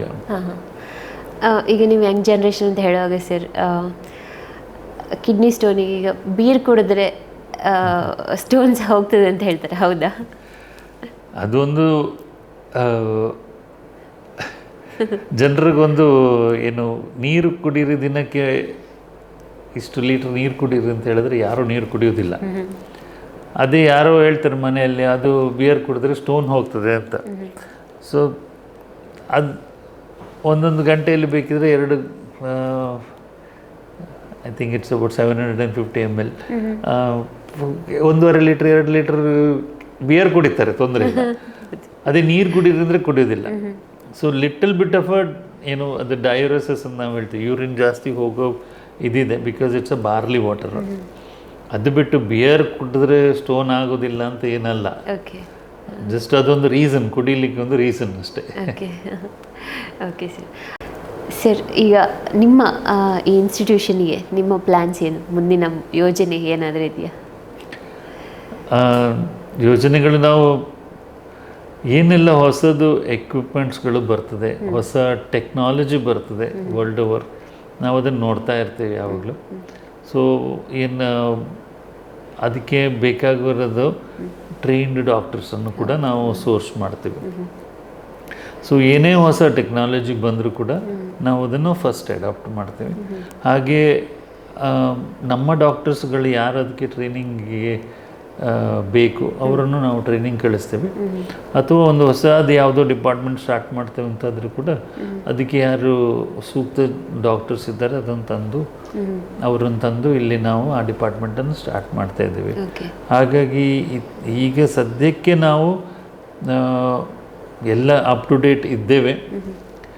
ಸೊ ಮುಂದಕ್ಕೆ ಏನೆಲ್ಲ ಹೊಸ ಟೆಕ್ನಾಲಜಿ ಬರ್ತದೆ ಆಗ ನೋಡ್ಕೊಳ್ತಾ ಬರ್ತೇವೆ. ಓಕೆ ಸರ್, ಈಗ ಯೂಶ್ವಲಿ ಈಗ ಸರ್ಜಿಕಲ್ ಇಂಟರ್ವೆನ್ಷನ್ ಆಗಬೇಕಿದ್ರೆ ಇಂಟರ್ಡಿಸಿಪ್ಲಿನರಿ ಫೀಲ್ಡ್ ಒಟ್ಟಿಗೆ ಕೊಲಾಬ್ರೇಷನ್ ಆಗಲೇಬೇಕು. ಅದು ಹೇಗೆ ಮಾಡ್ಕೊಳ್ತೀರಿ ಸರ್ ನೀವು? ನಾವು ಒಂದು ಸರ್ಜರಿ ಮಾಡಬೇಕಾದ್ರೆ ಅದಕ್ಕಿಂತ ಮೊದಲು ಅದಕ್ಕೆ ಯಾರ್ಯಾರ ಕರೆಸ್ಪಾಂಡಿಂಗ್ ಡಾಕ್ಟರ್ಸ್ ಇದ್ದಾರೆ ಅವ್ರ ಜೊತೆ ಎಲ್ಲ ಡಿಸ್ಕಸ್ ಮಾಡ್ತೀವಿ. ಅದಕ್ಕೆ ಬೇರೆ ಯಾವುದೋ ಥರ ಮಾಡ್ಬೋದಾ ಅಥವಾ ಬೇರೆ ಯಾವುದು ಬೆಟರ್ ಮ್ಯಾನೇಜ್ಮೆಂಟ್ ಇದೆಯಾ ಅಂತ ನೋಡಿಬಿಟ್ಟು ಸೊ ಡಿಸ್ಕಸ್ ಮಾಡಿಬಿಟ್ಟು then we will take a call. Generally ಎಲ್ಲ ಡಿಪಾರ್ಟ್ಮೆಂಟಲ್ಲೂ ನಾವು 3 ರಿಂದ 4 ಜನ ಸ್ಪೆಷಲಿಸ್ಟ್ ಇದ್ದೇ ಇರ್ತೀವಿ. ಸೊ ಹೆಚ್ಚಾಗಿ ಅವರ ಡಿಪಾರ್ಟ್ಮೆಂಟ್ನವರು ಅವ್ರವ್ರ ಮೀಟಿಂಗ್ ನೋಡ್ತಾರೆ. ಆಮೇಲಿಂದ ಏನಾದರೂ ಇಂಟರ್ಡಿಸಿಪ್ಲಿನರಿ ಇದು ಬೇಕಿದ್ದು ಕೂಡ ನಾವು ನೋಡ್ತೇವೆ. ಪ್ಲಸ್ ನಮ್ಮದು ಮೀಟಿಂಗ್ಸ್ ಆಗ್ತಾ ಇರುತ್ತೆ, ಇಂಟರ್ಡಿಸಿಪ್ಲಿನರಿ ಮೀಟಿಂಗ್ಸ್. ಏನಾದರೂ ಒಂದು ಇಂಟ್ರೆಸ್ಟಿಂಗ್ ಕೇಸ್ ಬಂದರೆ ಅದು ನಾವು ಪ್ರೆಸೆಂಟ್ ಮಾಡ್ತೇವೆ. ಅದೇ ಥರ ಪ್ರತಿ ಶನಿವಾರ ನಮ್ಮದು ಕ್ಲಿನಿಕಲ್ ಮೀಟಿಂಗ್ ಅಂತ ಇರ್ತದೆ. ಸೊ ಆ ಸಂದರ್ಭದಲ್ಲಿ ಯಾವುದೇ ಇಂಪಾರ್ಟೆಂಟ್ ಕೇಸ್ ಎಲ್ಲ ಡಾಕ್ಟರ್ಸು ಬೇರೆ ಎಲ್ಲ ಡಿಪಾರ್ಟ್ಮೆಂಟ್ನವ್ರು ಇರ್ತಾರೆ. ಸೊ ನಾವು ಅದನ್ನು ಡಿಸ್ಕಸ್ ಮಾಡಿಬಿಟ್ಟು ಅದರದ್ದು ಒಪಿನಿಯನ್ ಕೂಡ ನಾವು ತಗೊಳ್ತೀವಿ. ಹಾಗೆ ನೀವು ಹೇಳಿದಾಗೆ ಸರ್, ಈಗ ಆರ್ಗನ್ ಡೊನೇಷನ್ ಅದರ ಬಗ್ಗೆ ಏನಾದರೂ ಅವೇರ್ನೆಸ್ ಕ್ರಿಯೇಟ್ ಮಾಡ್ತಾ ಇದ್ದೀರಾ ಹಾಸ್ಪಿಟಲ್ ಥ್ರೂ? ಹೌದು, ನಾವು ಅದನ್ನು ಜೀವನ್ ವಿಲೀನ ಅಂತೇಳಿ ನಾವು ಮಾಡ್ತಾ ಇದ್ದೀವಲ್ಲ. ಸೊ ಹಾಗೆ ಅದರದ್ದು ಅವೇರ್ನೆಸ್ ಪ್ರೋಗ್ರಾಮ್ ನಾವು ಮಾಡ್ತಾ ಇರ್ತೀವಿ. ಎಲ್ಲ ಕಾಲೇಜ್ಗಳಿಗೂ ನಾವು ಹೋಗ್ತಾ ಇರ್ತೀವಿ. ಡೋನರ್ಸ್ ಅಂತ ಹೇಳಿದ್ರೆ ನಾವು ನಾವು ಯಾವಾಗ ಹೋದಾಗ ನಾವು ಹೇಳ್ತೀವಿ ಪ್ಲೆಜ್ ಫಾರ್ಮ್ ಅಂತ ಇರ್ತದೆ ಎಲ್ಲ ಕಡೆ ಕಾಲೇಜ್ಗೆಲ್ಲ ಹೋದಾಗ. ಸೊ ಪ್ಲೆಜ್ ಫಾರ್ಮ್ ನಾವು ಕೊಟ್ಟರೆ ದಟ್ ಡಸಂಟ್ ಮೀನ್ ದಟ್ ಅವರು ನಾಳೆ ಆರ್ಗನ್ ಡೋನರ್ ಆಗ್ತಾರೆ ಅಂತಲ್ಲ. This is just to give an awareness. ಈಗ ಐಶ್ವರ್ಯ ರಾಯ್ ಐ ಡೊನೇಷನ್ ಬಗ್ಗೆ ಮಾತಾಡಿದಾಗ ಸೊ ದ್ಯಾಟ್ ಆಗ ಇಡೀ ಒಂದು ನಮ್ಮ ನ್ಯಾಷನಲ್ ವೈಡ್ ಒಂದು ಅವೇರ್ನೆಸ್ ಬಂತು ಐ ಡೊನೇಷನ್ ಬಗ್ಗೆ. ಅದೇ ಥರ ಆರ್ಗನ್ ಡೊನೇಷನ್ ಬಗ್ಗೆನೂ ತುಂಬ ಸೆಲೆಬ್ರಿಟೀಸ್ಗಳು ಮಾತಾಡಿದ್ದಾರೆ, ಅದ್ರ ಬಗ್ಗೆ ಎಂಡೋರ್ಸ್ ಮಾಡಿದ್ದಾರೆ. ಕ್ರಿಕೆಟರ್ಸ್ ಇದ್ದಾರೆ, ಬಾಲಿವುಡ್ ಆ್ಯಕ್ಟರ್ಸ್ ಎಲ್ಲ ಮಾಡಿದ್ದಾರೆ. ಬಟ್ ನಮಗೆ ಕರ್ನಾಟಕದಲ್ಲಿ ಯಾವಾಗ ಬಂತು, ಪುನೀತ್ ರಾಜ್ಕುಮಾರ್ ಡೆತ್ ಆದಾಗ he was an organ donor. ಅವರು ಈ ಟೋಲ್ಡ್ ದ್ಯಾಟ್ ನಾನು ಆರ್ಗನ್ ಡೊನೇಷನ್ ಮಾಡಬೇಕಿತ್ತು. ಬಟ್ ಅವರು ಕಾರ್ನಿಯಾ ಮಾತ್ರ ಡೊನೇಟ್ ಮಾಡ್ಲಿಕ್ಕೆ ಆಯಿತು because he had a cardiac death. So ನಾವು ಯಾಕೆ ಇದು ಅವೇರ್ನೆಸ್ ಪ್ರೋಗ್ರಾಮ್ ಮಾಡ್ತೀವಿ ಅಂತ ಹೇಳಿದ್ರೆ just to let everyone know that okay ಇಂಥದ್ದೊಂದು ಇದೆ ಅಂತ ಹೇಳಿ. ಅದರಲ್ಲಿ 1% ಜನರು ಕೂಡ ಆರ್ಗನ್ ಡೋನರ್ ಆಗಿ ಬರುವುದಿಲ್ಲ. ಸೊ ಬಟ್ ನಡೀತಾ ಇದೆ ಬಿಕಾಸ್ ಈ ಒಂದು ಅವೇರ್ನೆಸ್ ಪ್ರೋಗ್ರಾಮಿಂದ ಆಲ್ರೆಡಿ 70 ಡೊನೇಷನ್ಸ್ ನಮ್ಮ ದಕ್ಷಿಣ ಕನ್ನಡದಲ್ಲಿ ಆಗಿದೆ. ಬ್ಲಡ್ ಬ್ಯಾಂಕ್ ಇದೆಯಾ ಇಲ್ಲಿ ನಮ್ಮ ಇನ್ಸ್ಟಿಟ್ಯೂಟಲ್ಲಿ? ನಮ್ಮದು ಬ್ಲಡ್ ಬ್ಯಾಂಕ್ ಇದೆ ವಿತ್ ಕಾಂಪೊನೆಂಟ್ ಸೆಪರೇಷನ್ ಅಂತ ಇದೆ ನಮ್ಮದು. ಆ್ಯಂಡ್ ನಾವು one of the highest blood ನಮ್ಮಲ್ಲಿಂದಲೇ ಹೋಗ್ತಾ ಇದೆ ಇಲ್ಲಿಗ ರೆಸ್ಟ್ ಆಫ್ ದ ಟೌನ್. ಅದು ಬಿಟ್ಟು single donor platelet collecting machine ಅಂತ ಕೂಡ ಇದೆ, SDP ಅಂತ. ಮತ್ತು ಈಗ ನಾವು ಅದರಲ್ಲಿ ಕೂಡ ಬ್ಲಡ್ ಬ್ಯಾಂಕಲ್ಲಿ ಕೂಡ ಏನೆಲ್ಲ ಹೊಸ ಟ್ರೀಟ್ಮೆಂಟ್ ಇದೆ, ಇರಿಡಿಯೇಟೆಡ್ ಲುಕೋಸೈಟ್ಸ್ ಅಂತೇಳಿ ನಾವು ಅದನ್ನು ಕೂಡ ಕೊಡ್ತಾ ಇದ್ವಿ. ಸೊ ಹಾಗೆ ಏನೆಲ್ಲ ಹೊಸದು ಆಗ್ತದೆ, ಯಾವುದು ಮೊದಲೆಲ್ಲ ಬ್ಲಡ್ ಕೊಟ್ಟರೆ ಅದಕ್ಕೆ ರಿಯಾಕ್ಷನ್ ಎಲ್ಲ ಆಗ್ತಾಯಿತ್ತು. ಈಗ ರಿಯಾಕ್ಷನ್ ಆಗದಾಗಿ ಅದಕ್ಕೆಲ್ಲ ಪ್ರಿಕಾಷನ್ಸ್ ತಗೊಂಡು ಬೇರೆ ಬೇರೆ ಕಾಂಪೊನೆಂಟ್ಸ್ ಮಾಡಿಕೊಂಡು ನಾವು ಈಗ ನಮ್ಮ ಬ್ಯಾಂಕಲ್ಲಿ ಕೊಡ್ತಾ ಇದ್ವಿ. ಸ್ಟೆಮ್ ಸೆಲ್ಸ್ ಇಲ್ಲಿ ನಮ್ಮ ಇದರಲ್ಲಿ ಹೌದು, ಸ್ಟೆಮ್ ಸೆಲ್ಸ್ ಈಗ ಇನ್ನೂ ನಮ್ಮ ಕರ್ನಾಟಕದಲ್ಲಿ ಸ್ಟೆಮ್ ಸೆಲ್ಸನ್ನು ಅಷ್ಟು ಲೀಗಲೈಸ್ ಮಾಡಲಿಲ್ಲ. ಈಗಲೂ ಸ್ಟೆಮ್ ಸೆಲ್ ಬಗ್ಗೆ ಸ್ಟಡೀಸ್ ಅಂತಲೇ ನಾವು ಹೇಳ್ಬೋದು. ರಿಸಲ್ಟ್ಸ್ ಆರ್ ಅಷ್ಟು ಇದಕ್ಕೆ ಗೊತ್ತಿಲ್ಲ, ಎಫೆಕ್ಟಿವ್ ಇನ್ನೂ ಸ್ವಲ್ಪ ಟೈಮ್ ಬೇಕು ಅದ್ರ ಬಗ್ಗೆ, ಸ್ಟೆಮ್ ಸೆಲ್ ಬಗ್ಗೆ. ಆಲ್ ಓವರ್ ಕರ್ನಾಟಕದಲ್ಲಿ ಎಲ್ಲೂ ಯೂಸ್ ಮಾಡ್ತಾ ಇದ್ದಾರೆ. ಅದು ಕೆಲವು ಕಡೆ ಎಲ್ಲ ಸ್ಟೆಮ್ ಸೆಲ್ ಥೆರಪಿ ಕೊಡ್ತಾ ಇದ್ದಾರೆ. ಸ್ಟೆಮ್ ಸೆಲ್ ಥೆರಪಿ ಅಂತ ಹೇಳಿದ್ರೆ ಇಟ್ಟು ಬೇರೆ ಬೇರೆ ಕಾರಣಕ್ಕೆ ಸ್ಟೆಮ್ ಸೆಲ್ ಥೆರಪಿ ಕೊಡ್ತಾರೆ. ಸೊ ಅಷ್ಟು it's still in the trial phases ಅಂತಲೇ ನಾನು ಹೇಳ್ಬೋದು. Okay okay. ಎಲ್ಲಿ ಅಡ್ವಾನ್ಸ್ಡ್ ಇದೆ ಸರ್ ಈಗ ಇಂಡಿಯಾದಲ್ಲಿ? ನನಗೆ ಅದ್ರ ಬಗ್ಗೆ ಅಷ್ಟು ಮಾಹಿತಿ ಇಲ್ಲ. ಓಕೆ. ಸ್ಕಿನ್ ಡೊನೇಷನ್ ಕೂಡ, ಅದು ಕೂಡ ಅದರ ಬಗ್ಗೆ ಕೂಡ. ಸ್ಕಿನ್ ಡೊನೇಷನ್ ಇಲ್ಲಿ ಸ್ಕಿನ್ ಬ್ಯಾಂಕ್ ಅಂತ ಇದೆ. ನಾವು ಹೇಗೆ ಐ ಬ್ಯಾಂಕ್ ಇಟ್ಟಿರ್ತೀವಿ, ಅದು ಯಾರಿಗೆ ಕೆಡವರಿಗೆ ಡೊನೇಷನ್ ಮಾಡುವಾಗ ಸ್ಕಿನ್ ಡೊನೇಷನ್ ಮಾಡಿದರೆ ಅದನ್ನು ನಾವು ಸ್ಕಿನ್ ಬ್ಯಾಂಕಲ್ಲಿ ಇಡ್ತೀವಿ. ಸೊ ಯಾರಿಗೆ ಈಗ ಬರ್ನ್ಸ್ ಪೇಷಂಟ್ ಆಗಿ ಬರ್ತಾರೆ ಅಥವಾ ಬೇರೆ ಯಾವುದೋ ಕಾರಣದಿಂದಾಗಿ ಸ್ಕಿನ್ ಲಾಸ್ ಆಗಿ ಬರ್ತಾರೆ, ಅವರಿಗೆ ಆ ಸ್ಕಿನ್ ಹಾಕ್ಬೋದು. ಅವರ ಬಾಡಿಯಿಂದ ತೆಗಿಲಿಕ್ಕೆ ಜಾಗ ಇರೋದಿಲ್ಲ ಕೆಲವು ಸಲ ಬರ್ನ್ಸ್ ಆದವರಿಗೆ, ಆಗ ಈ ಸ್ಕಿನ್ ಕವರ್ ಕೊಡ್ಲಿಕ್ಕೆ ಆಗ್ತದೆ. ಕ್ವಾಲಿಟಿ ಬೇಕಿದ್ರೆ ಸ್ವಲ್ಪ ಕಾಸ್ಟ್ ಬಂದೇ ಬರ್ತದೆ. ಓಕೆ. ಹಾಗೆ ಸರ್, ಈಗ ಕೆಲವೊಂದು ಕಡೆ ಈಗ ಮೊಬೈಲ್ ಕ್ಲಿನಿಕ್ಸ್ ಅಂತೆಲ್ಲ ಮಾಡ್ತಾರೆ ಹಾಸ್ಪಿಟಲ್ಸ್ಗಳಲ್ಲಿ. ಈಗ ಅಂಥದ್ದೇನಾದರೂ ಪ್ಲ್ಯಾನ್ಸ್ ಮಾಡಿದ್ದೀರಾ ಅಥವಾ ಕಾನ್ಸೆಪ್ಟ್ ಇದೆಯಾ ನಿಮ್ಮಲ್ಲಿ? ನಮ್ಮದು ಈಗ ಪೆರಿಫರಲ್ ಸೆಂಟರ್ಸ್ ಇದೆ ಕೆಲವು ಕಡೆ ನಮ್ಮದು. ಮತ್ತು ನಾವು ಅಟ್ಲೀಸ್ಟ್ ತಿಂಗಳಿಗೆ 1-2 ಕ್ಯಾಂಪ್, ಔಟ್ರೀಚ್ ಕ್ಯಾಂಪ್ಗಳು ನಾವು ಮಾಡ್ತೀವಿ. ಸೊ ಹಾಗಾಗಿ ಅಲ್ಲೆಲ್ಲ ನೋಡಿಬಿಟ್ಟು ಅದೆಲ್ಲ ಕ್ಯಾಂಪ್ ಮಾಡೋದು ಅದೆಲ್ಲ ನಮ್ಮದು ಫ್ರೀ ಮಾಡಿ ಬರ್ತೀವಿ. ಸೊ ಅದರಲ್ಲಿ ಯಾರು ಡಿಸರ್ವ್ಡ್ ಪೀಪಲ್ ಇದ್ದರೆ ಅದಕ್ಕೆ ಟ್ರೀಟ್ಮೆಂಟ್ ಮತ್ತು ಕನ್ಸೆಷನ್ ರೇಟಲ್ಲಿ ಟ್ರೀಟ್ಮೆಂಟ್ ಮಾಡ್ತೀವಿ. ಓಕೆ. ನಾರ್ಮಲ್ ಎಕ್ಸ್ಪೆನ್ಸಸ್ ಈಗ ಅಂದರೆ ಸಾಧಾರಣ ವರ್ಗದವರಿಗೆ ಏನೇನೆಲ್ಲ ಸವಲತ್ತುಗಳಿವೆ ಸರ್ ಈಗ? ಅಂದರೆ ಇನ್ಶೂರೆನ್ಸ್ ವಿಭಾಗದಲ್ಲಿರ್ಬೋದು ಅಥವಾ ಅಂಥದ್ದೇನಾದರೂ? ಹೌದು. ಈಗ when it comes to medical treatment highly expensive, ಎಲ್ಲರಿಗೂ ಏನು ಹಾಸ್ಪಿಟಲ್ ಎಕ್ಸ್ಪೆನ್ಸಿವ್, ಡಾಕ್ಟರ್ ಎಕ್ಸ್ಪೆನ್ಸಿವ್ ಅಂತ ಹೇಳ್ತಾರೆ. ಬಟ್ ಯಾರಿಗೂ ಒಂದು ಡಾಕ್ಟರ್ ಆಗಲಿಕ್ಕೆ ಎಷ್ಟು ನಾವು ಕಷ್ಟಪಡ್ತೇವೆ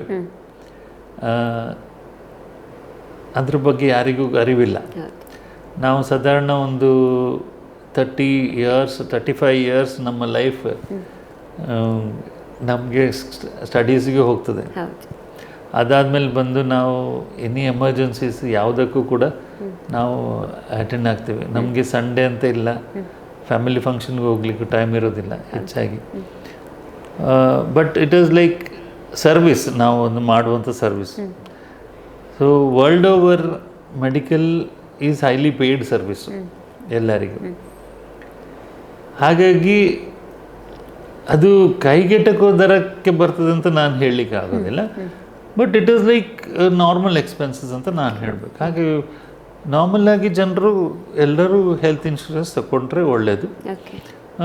ಪುವರ್ ಪೇಷಂಟ್ಸ್ಗಳಿಗೆ ನಾವು ಕೂಡ ಪುವರ್ ಪೇಷಂಟ್ಗಳಿಗೆ ಬೇರೆ ವಾರ್ಡ್ ಇಟ್ಟಿದ್ದೇವೆ, ಸಬ್ಸಿಡೈಸ್ ಟ್ರೀಟ್ಮೆಂಟ್ ಕೊಡ್ತೀವಿ, ಎಲ್ಲ ಕೊಡ್ತೀವಿ. ಅದು ಎಲ್ಲರೂ ಜೆನ್ವಿನ್ಲಿ ಪುವರ್ ಇದ್ದವ್ರಿಗೆ ಎಲ್ಲರೂ ಮಾಡ್ತಾರೆ. ಬಟ್ ಎಲ್ಲರೂ ಬಂದು ನಮಗೆ ಅಮೆರಿಕದಲ್ಲಿ ಇರುವ ಅಷ್ಟೇ ಒಳ್ಳೆ ಟ್ರೀಟ್ಮೆಂಟ್ ಕೊಡಿ, ಎಲ್ಲರೂ ಒಳ್ಳೆ ಟ್ರೀಟ್ಮೆಂಟೇ ಕೊಟ್ಟು ಬಟ್ ಕಾಸ್ಟ್ ಕಡಿಮೆ ಆಗಬೇಕು ಅಂತ. ಕ್ವಾಲಿಟಿ ಹೈ ಕ್ವಾಲಿಟಿ ಲೋ ಕಾಸ್ಟಿಗೆ ಬರಲಿಕ್ಕೆ ಸಾಧ್ಯನೇ ಇಲ್ಲ. ಸೊ ಸಮ್ ಎಕ್ಸ್ಪೆನ್ಸಸ್ ಬಂದೇ ಬರ್ತದೆ. ಅದೇ ಥರ ನೋಡಿದರೆ ಒಂದು ಫ್ಯಾಮಿಲಿಯಲ್ಲಿ ಪಕ್ಕನೇ ಅವರು ಯಾವುದೋ ಒಂದು ಮಿಡ್ಲ್ ಇನ್ಕಮ್ ಗ್ರೂಪ್ ಫ್ಯಾಮಿಲಿ ಇರ್ಬೋದು ಅಥವಾ ಇನ್ಕಮ್ ಗ್ರೂಪ್ ಫ್ಯಾಮಿಲಿ ಇರ್ಬೋದು, ಅವ್ರು ಬಂದು ಆಸ್ಪತ್ರೆ ಎಕ್ಸ್ಪೆನ್ಸಿವ್ ಇದೆ ಹಾಗೆ ಹೇಳ್ತಾರೆ. ನಾಳೆ ಅವರ ಮಕ್ಕಳು ಪಾಸಾಗಿ ಮೆಡಿಕಲ್ಗೆ ಸೇರಿ ಅವ್ರು ಡಾಕ್ಟರ್ ಆದರೆ ಅವ್ರು ಫಸ್ಟ್ ಕೇಳೋದು ನಮ್ಮ ಇವ್ರಿಗೆ ಎಷ್ಟು ಸಂಬಳ ಕೊಡ್ತಾರೆ. ಸೊ ಅವರೇ ಬಂದು ಕೇಳ್ತಾರೆ ನಮಗೆ ಜಾಸ್ತಿ ಯಾಕೆ ಕೊಡೋದಿಲ್ಲ ಅಂತೇಳಿ. ಸೊ ಮ್ಯಾನ್ ಪವರ್ ಕಾಸ್ಟ್ ಇನ್ ಮೆಡಿಕಲ್ ಫೀಲ್ಡ್ ಕಾಸ್ಟ್ಲಿ ಇದೆ, ಮತ್ತು ಎಕ್ವಿಪ್ಮೆಂಟ್ ಕಾಸ್ಟು ಜಾಸ್ತಿ ಇದೆ, ನಮಗೆ ಕನ್ಸ್ಯೂಮಬಲ್ ಕಾಸ್ಟು ಜಾಸ್ತಿ ಇದೆ. ಸೊ ಹಾಗಾಗಿ ಕ್ವಾಲಿಟಿ ಕಾಂಪ್ರಮೈಸ್ ಮಾಡಿ ಕಾಸ್ಟ್ ಕಡಿಮೆ ಮಾಡಲಿಕ್ಕೆ ಆಗೋದಿಲ್ಲ. ಸೊ ಬೀಯಿಂಗ್ ಯೂರಾಲಜಿಸ್ಟ್, ಈಗ ನಾರ್ಮಲ್ ಈಗ ಕಿಡ್ನಿ ಫಂಕ್ಷನಿಂಗ್ ಬಗ್ಗೆ ನೀವು ಜನರಿಗೆ ಏನು ಮೆಸೇಜ್ ಕೊಡ್ತೀರಿ? ಈಗ ಅದರದ್ದು ಕಾಸಸ್ ಅಥವಾ ಸಿಂಪ್ಟಮ್ ಆಗಿರ್ಬೋದು, ಏನು ಪ್ರಿಕಾಷನ್ಸ್ ತಗೊಳ್ಬೇಕು? ಓಕೆ, ಜನರಲ್ ಪಬ್ಲಿಕ್ನವ್ರಿಗೆ ನಾವು ಏನು ಹೇಳ್ತೀವಿ ಅಂತ ಹೇಳಿದ್ರೆ ರೆಗ್ಯುಲರ್ ನಿಯಮಿತವಾಗಿ ಎಕ್ಸಸೈಸನ್ನು ಮಾಡಲೇಬೇಕು. ಅನ್ವಾಂಟೆಡ್ ಮೆಡಿಕೇಷನ್ನ ತಗೊಳ್ಬಾರ್ದು. ಅಕ್ರಾಸ್ ದ ಕೌಂಟರ್ ಹೋಗಿ ಪೇನ್ ಕಿಲ್ಲರ್ ತಗೊಳ್ಳೋದು ಅದೆಲ್ಲ ಮಾಡಬಾರ್ದು. ಏನಿದ್ರೂ ಕೂಡ ಡಾಕ್ಟರ್ ಹತ್ರನ ಕನ್ಸಲ್ಟ್ ಮಾಡಿ ಏನು ಮೆಡಿಸಿನ್ ಬೇಕೋ ಅದನ್ನು ಮಾತ್ರ ತಗೊಳ್ಬೇಕು. ಮತ್ತು ಯಾರು ಡಯಾಬಿಟಿಸ್ ಮತ್ತು ಹೈಪರ್ಟೆನ್ಷನ್ ಇದ್ದಾರೆ ಅವರು ರೆಗ್ಯುಲರಾಗಿ ಚೆಕಪ್ಸ್ ಮಾಡ್ತಾ ಇರಬೇಕು. ಆಗಲೇ ಹೇಳಿದಾಗೆ 1 in 6 months ಅಟ್ಲೀಸ್ಟ್ ಅವ್ರು ಮಾಡಬೇಕು ಟೆಸ್ಟ್. BP ಮತ್ತು ಶುಗರನ್ನು ಕಂಟ್ರೋಲಲ್ಲಿ ಇಟ್ಕೊಳ್ಬೇಕು. So important thing is regular exercise, good diet, good liquid intake ಮತ್ತು abstinence from all these unwanted medications. Okay.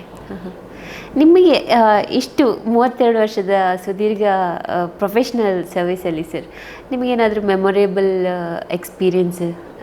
Almost ಎಲ್ಲ ಮೆಮೊರೇಬಲ್ ಎಕ್ಸ್ಪೀರಿಯನ್ಸಸ್ಸೇ, ಬಟ್ ಅದರಲ್ಲಿ ಕೂಡ ನಿಮಗೆ ತುಂಬ ಮನಸ್ಸಿಗೆ ತಟ್ಟಿದಂತಹ ಏನಾದರೂ? 2 ಇನ್ಸಿಡೆನ್ಸ್ ಅಂತ ಹೇಳ್ಬೋದು. ಓಕೆ. ಒಂದು ಇನ್ಸಿಡೆನ್ಸ್, ನಾನು ಎಮರ್ಜೆನ್ಸಿಲಿರುವಾಗ ಒಂದು ಹುಡುಗ ಆಕ್ಸಿಡೆಂಟ್ ಆಗಿ ಬಂದ. ಅವನು ಸೈಕಲಲ್ಲಿ ಹೋಗುವಾಗ ಅವನ ಕಾಲ ಮೇಲೆ ಬಸ್ ಹೋಗಿತ್ತು. ಅವನನ್ನು ಯಾರೋ ಬೈ ಸ್ಟ್ಯಾಂಡರ್ಸ್ ತಗೊಂಡು ಬಂದರು ಇಲ್ಲಿಗೆ ಎಮರ್ಜೆನ್ಸಿಗೆ. ಅವನದು BP ಎಲ್ಲ ಲೋ ಆಗ್ತಾಯಿತ್ತು.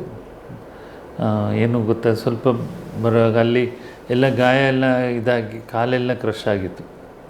ಸೊ ಆ ಸಂದರ್ಭದಲ್ಲಿ ನಾವು ಕೂಡಲೇ ಅವನನ್ನು ಸರ್ಜರಿಗೆಲ್ಲ ತಗೊಳ್ಬೇಕು ಅಂತ ಬ್ಲಡ್ ಎಲ್ಲ ಕೊಡ್ತಾಯಿದ್ವಿ.